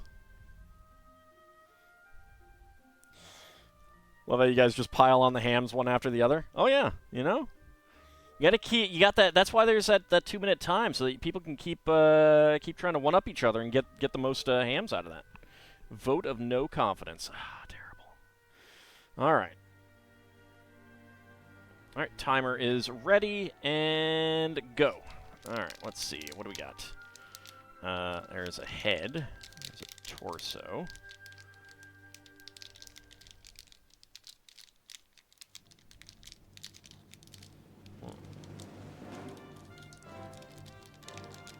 Oh, all right. 18.53. I do believe that we have another gamer. 18.53. I felt the 1x2 tile, and now I'm just realizing that this guy also has 1x2 tiles. Uh-oh. Uh-oh. It's either going to be a within 20 seconds, or it's going to be a no. Which is it? All right. All right. Let's choose that prediction. That is within 20 seconds. Because again, 18.53. All right, complete that prediction. And let's check out who's getting the hams. Title Rabbit and Ice Savant splitting those hams. Kinshir, Ab Cody, Shield of Hope going for 20 to 50. Preskitch going for 50 to 60. And Bahamut Anghamarand and Lil Bunny having no confidence in me and going for no. The gamer is an evil mutant who's going to try to take over the train. Wolverine will have to stop him without tearing the train apart. There's your thing. What about Ninjago lady with the bubble tea, huh?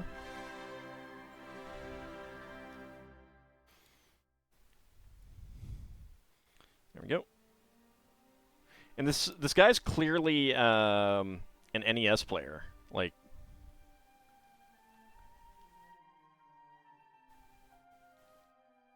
I mean, it's not exactly an NES controller, but it's close. Maybe it's a SNES controller.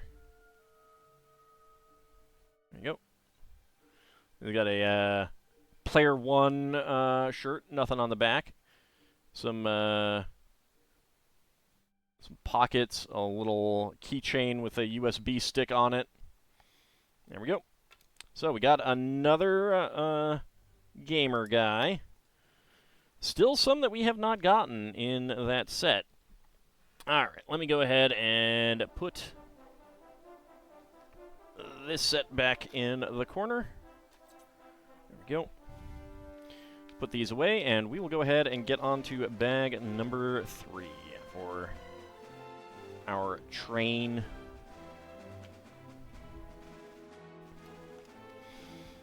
There we go. All right, bags number 3. Not as many parts in this one. she's a passenger.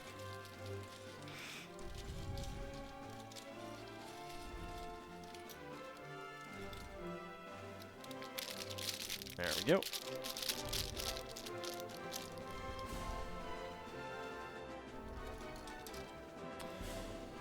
Well, that is interesting. The glass got into the train window in the bag. Which, actually, I do not have...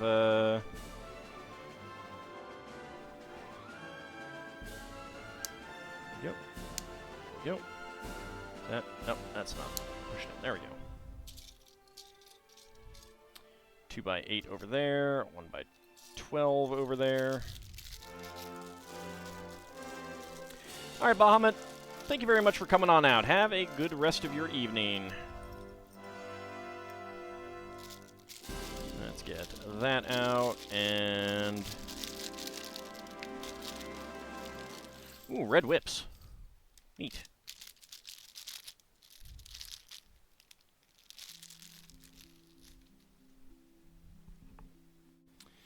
Our favorite minifig's about to ride a train.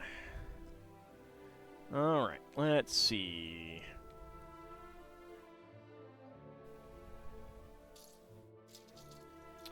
Alright, so 1x2 bricks. And 1x1 side stud bricks.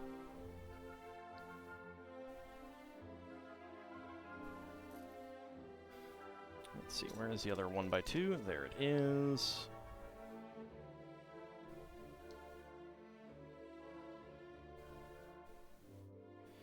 Alright, black 1x3 plate and 3 1x2 slopes with top tiles and bottom cutouts. And 2 1x3 plates on the bottom. There we go. Get that right in there.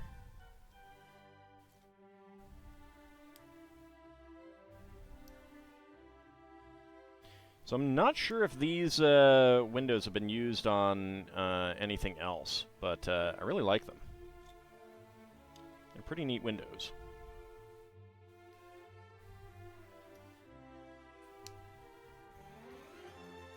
There we go. Alright, 1x3, 1x3, there we go.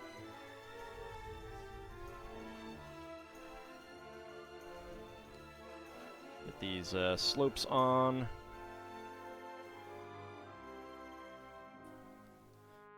And 1x3 plates on the bottom there.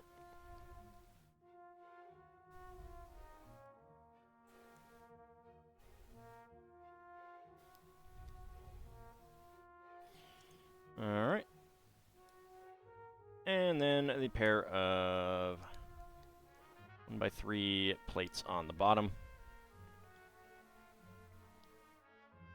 There we go.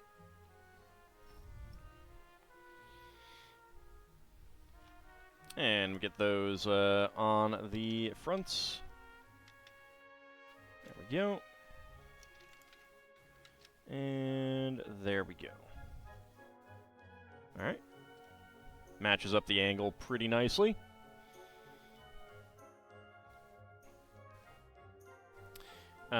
Then 1x4 in gray. 2x2 gray corner tiles.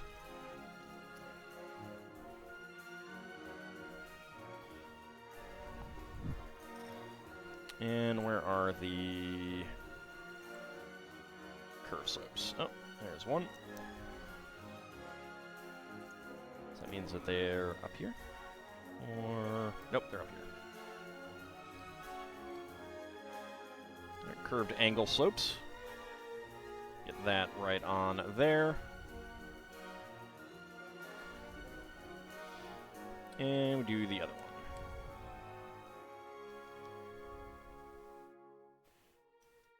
There we go.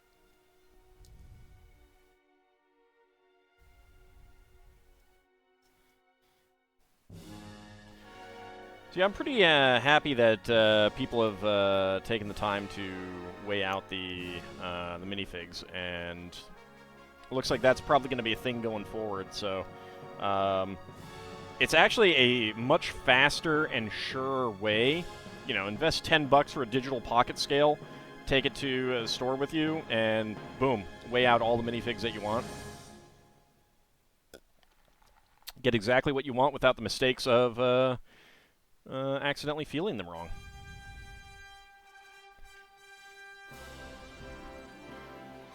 Right, 1x8 tiles.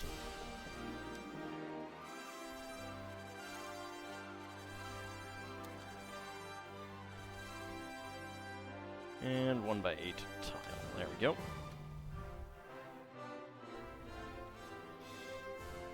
Okay.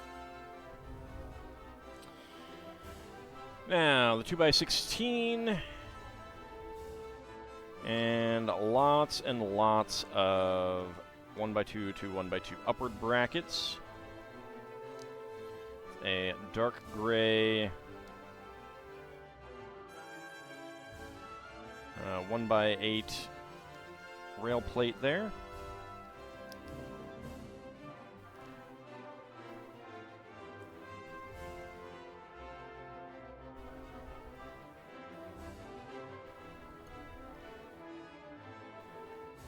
So how's everyone doing today?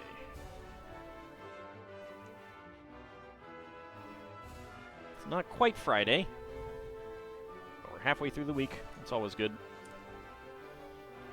1x2 to 1x4 downward brackets, and beige 2x3 plates. Doing well, Cody? That's good. Alright, 1x2, 1x4 gray plates here. And dark gray 1x4 fences.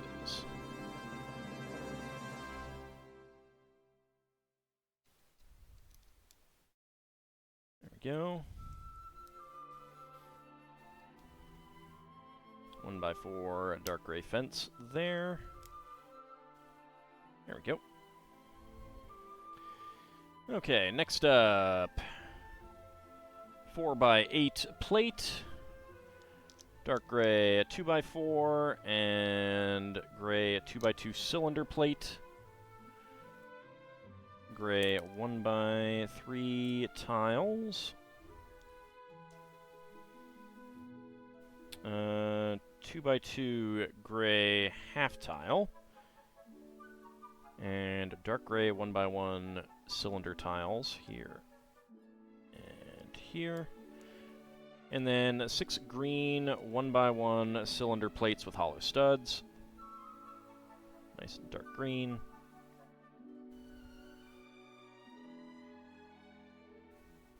And there we go.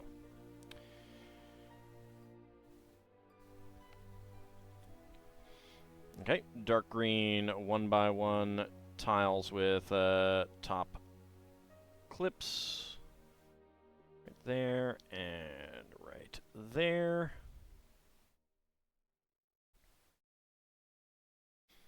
And 3 along these 1x1 cylinder plates.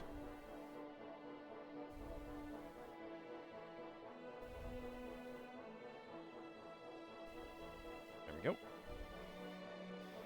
Next up.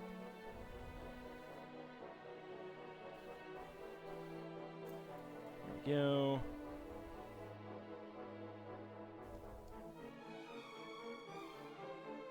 There we go. And finally, the last one. Make sure that the mold mark is on the inside. There we go. Alright, then a pair of red whips, which I don't know if there's been other sets that red whips have been in. We take the handle, get that down on that side. Oops. I got these turned the wrong way.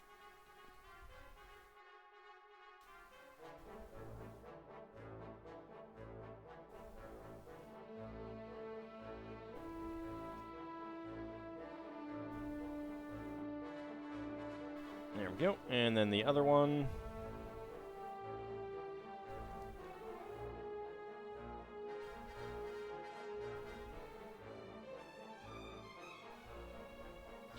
This is a neat kind of, as they say, greebling design.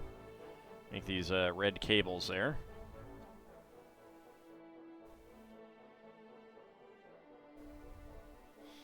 Okay, and that fits right in there.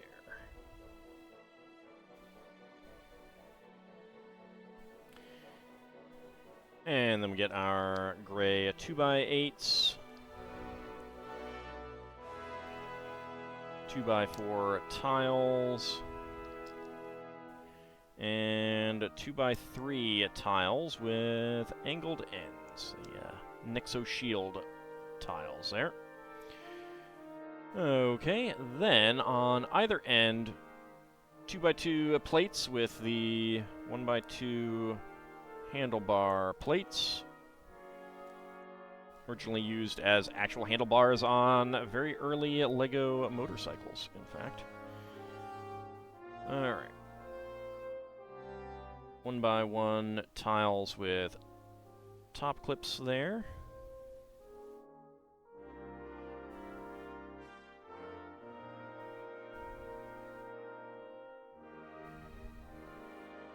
There we go. And 3L bars.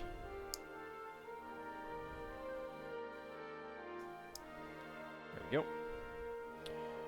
And dark green, double set of dark green 1x1 cylinder plates with hollow studs. Get those on each of the handlebar ends.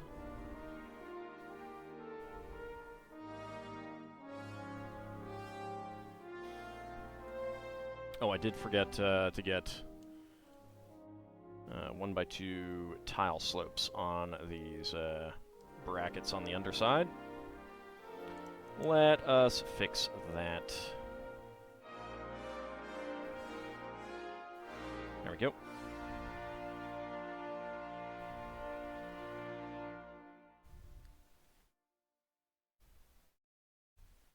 Okay. There we go, that's on there.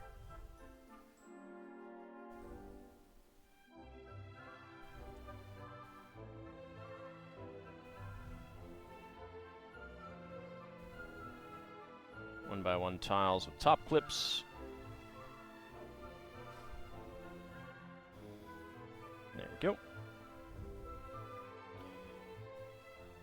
Dark gray 3L bars. There's a lot of dark gray 3L bars in this set.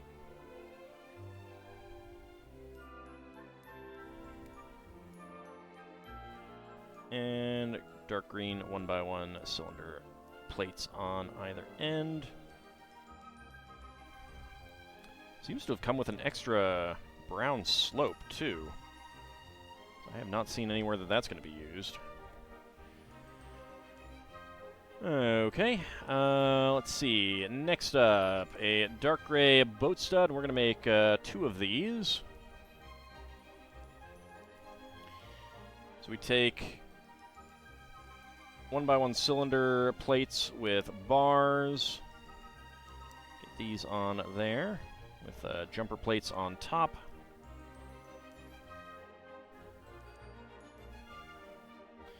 And 2L rounded half beams.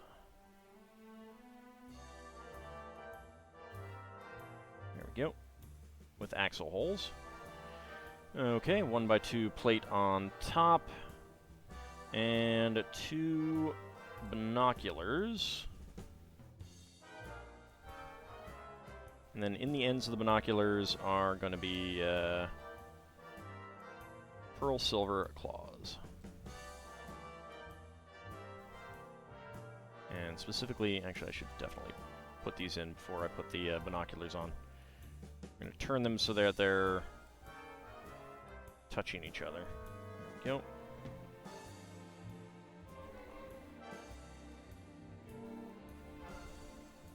I think that's going to be the pantograph part that touches the...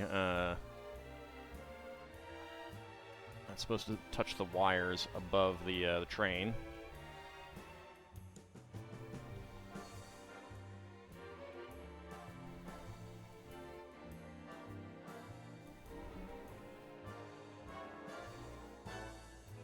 Alright, come on, turn claws. You turn together. Or, you know, you don't want to, that's okay too. There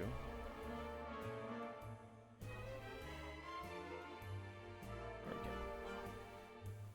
It's not perfect, but it'll do for now. Actually, no, that looks really bad. To my eye, at least. One of those is very turned, and one of those is, like, not turned at all. That's better, I think. I find these little claw elements to be one of the hardest LEGO pieces to deal with, to work with. Because it's just like nothing to grip on. That'll have to do. Right, let's make the second one.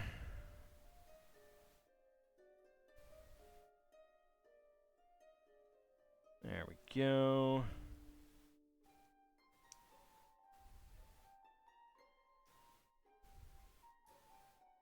And they're also soft plastic, so they don't, like, turn very easily. Nope, that's the wrong piece. That's the right piece. That should go on top of it. Alright, make sure that those are straight. Make sure those are straight. And slide that right on there. And there is the other 2L half beam. Get that on there.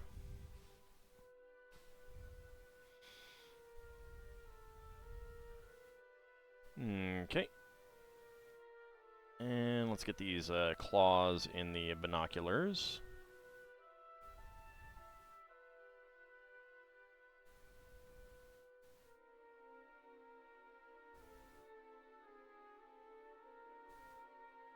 Not exactly sure why they need to be soft plastic either. Although I suppose since they do come to a point, that does probably mean that they're less likely to injure a kid. And that probably also means that they grip better. There we go. That's good enough. There we go. Got the two pantograph tops. Next up, 4 3L bars with clips.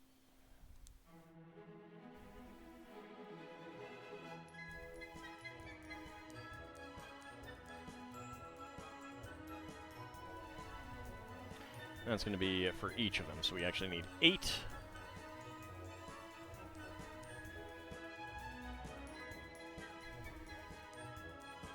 Here's where all of our 3L bars are going. Or at least one of the places. Actually, I think it's about half of them.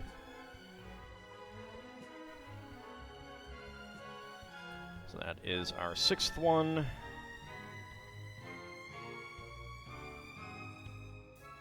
7th and 8th. There we go.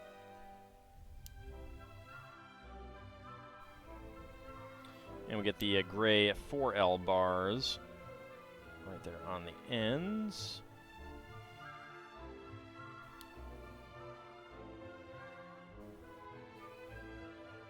There we go. Clip. And clip. And 4L bar there and there. There we go, there's that one.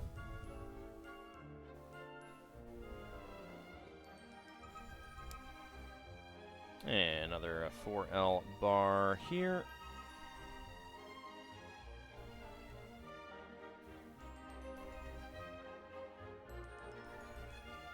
That was a little crooked, but now it's fixed.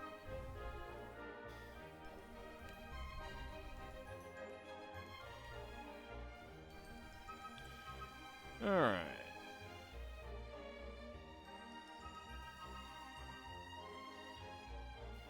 There we go.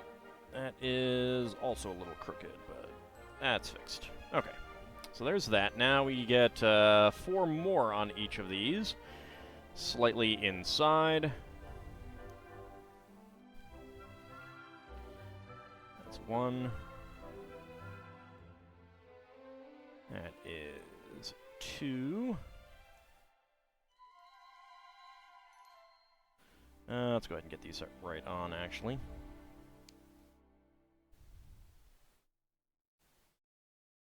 There we go. 3 and 4. Well, not 4 yet, actually. And this is 4.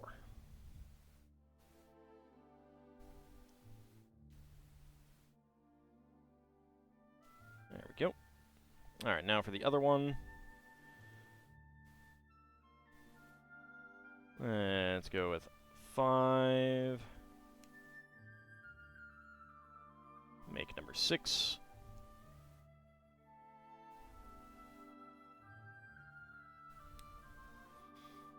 And number 7.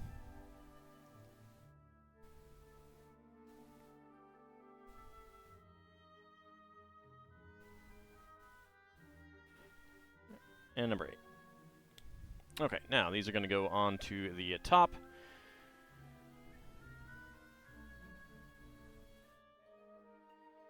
They actually do not accordion too much. Let's go ahead and do that.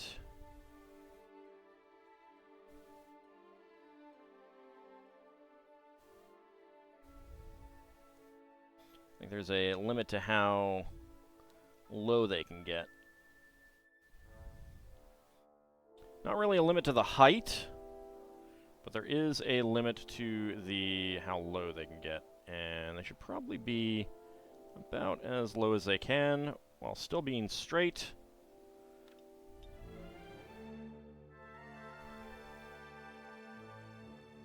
There we go, there we go. And bring this in on that side.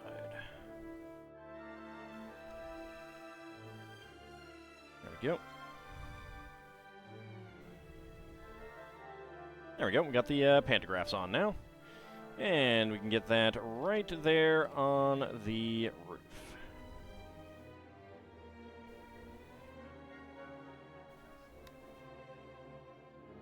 There we go. That is pretty cool. I like the use of the fence pieces to give a bit of a height there. That is pretty cool. Alright, so spare parts. We got a 1x1 cylinder tile in dark gray, 1x1 cylinder plate in dark green with a hollow stud, a pearl silver claw tooth element, dark gray 3L bar, and a brown 1x2 slope with a tile and cutout. So that's pretty cool. Alright, there's not actually... I mean, there's a fair bit of parts left. There's a big bag number 4. And basically making the 2 front and rear ends. So I think what we're gonna do is we're gonna wait until next time to do that. Go ahead and put these away. So I have a few sets that are gonna take 2 streams to build, I think. So I may do, fit some of these into Wednesdays rather than trying to get have Wednesday be only stuff that I can finish in the one stream. Let's go ahead and get our engineers sitting in here. There we go. And there we go.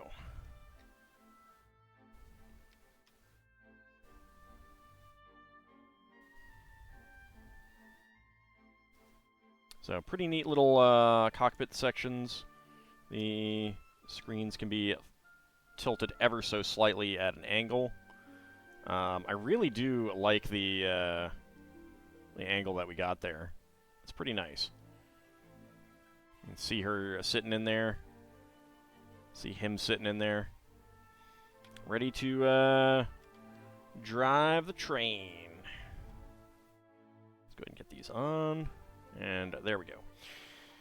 So next week, we will finish this up. Probably have a little set to do as well in addition, because I don't think that the other parts will take the whole stream. But I can actually, I believe, fit this right on here right now. Is that... Where is that?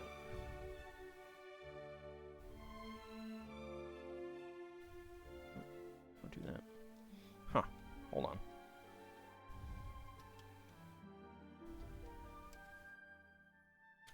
There we go.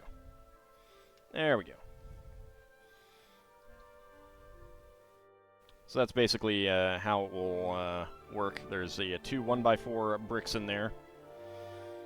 Okay. And I can put that down at the side. All right, so that is going to wrap us up this time. I want to thank you guys for coming on out. We will finish this up next time. We did get our sub-point goal, so I am super duper excited about that. I'm really happy to be there. So that means that you guys are going to have some fun, very fun, for you, Pirates of Realm Space to look forward to. Don't forget, we are working our way towards the Home Alone house as well. We got up to 27% for that, so made some good progress this time as well. I want to thank you guys for coming on out. We will be back on Friday for some more Final Fantasy V Pixel Remaster. And then in the evening, we will wrap up the Atari 2600 as well. Howdy, Solarian. How's it going? If you didn't hear, I'm not sure if you're just getting in. We did get our goal to play Pirates of Realm Space. Awesome news. Sounds like you heard it. Excellent. We will be back on a Saturday for some more actual tabletop Spelljammer. Monday, back to Tears of the Kingdom. Next Wednesday, we will probably be wrapping up Ghost Lion in the morning, and we'll wrap this up in the evening. So I want to thank you guys for coming on out, and I shall see you next time. See you then, everyone.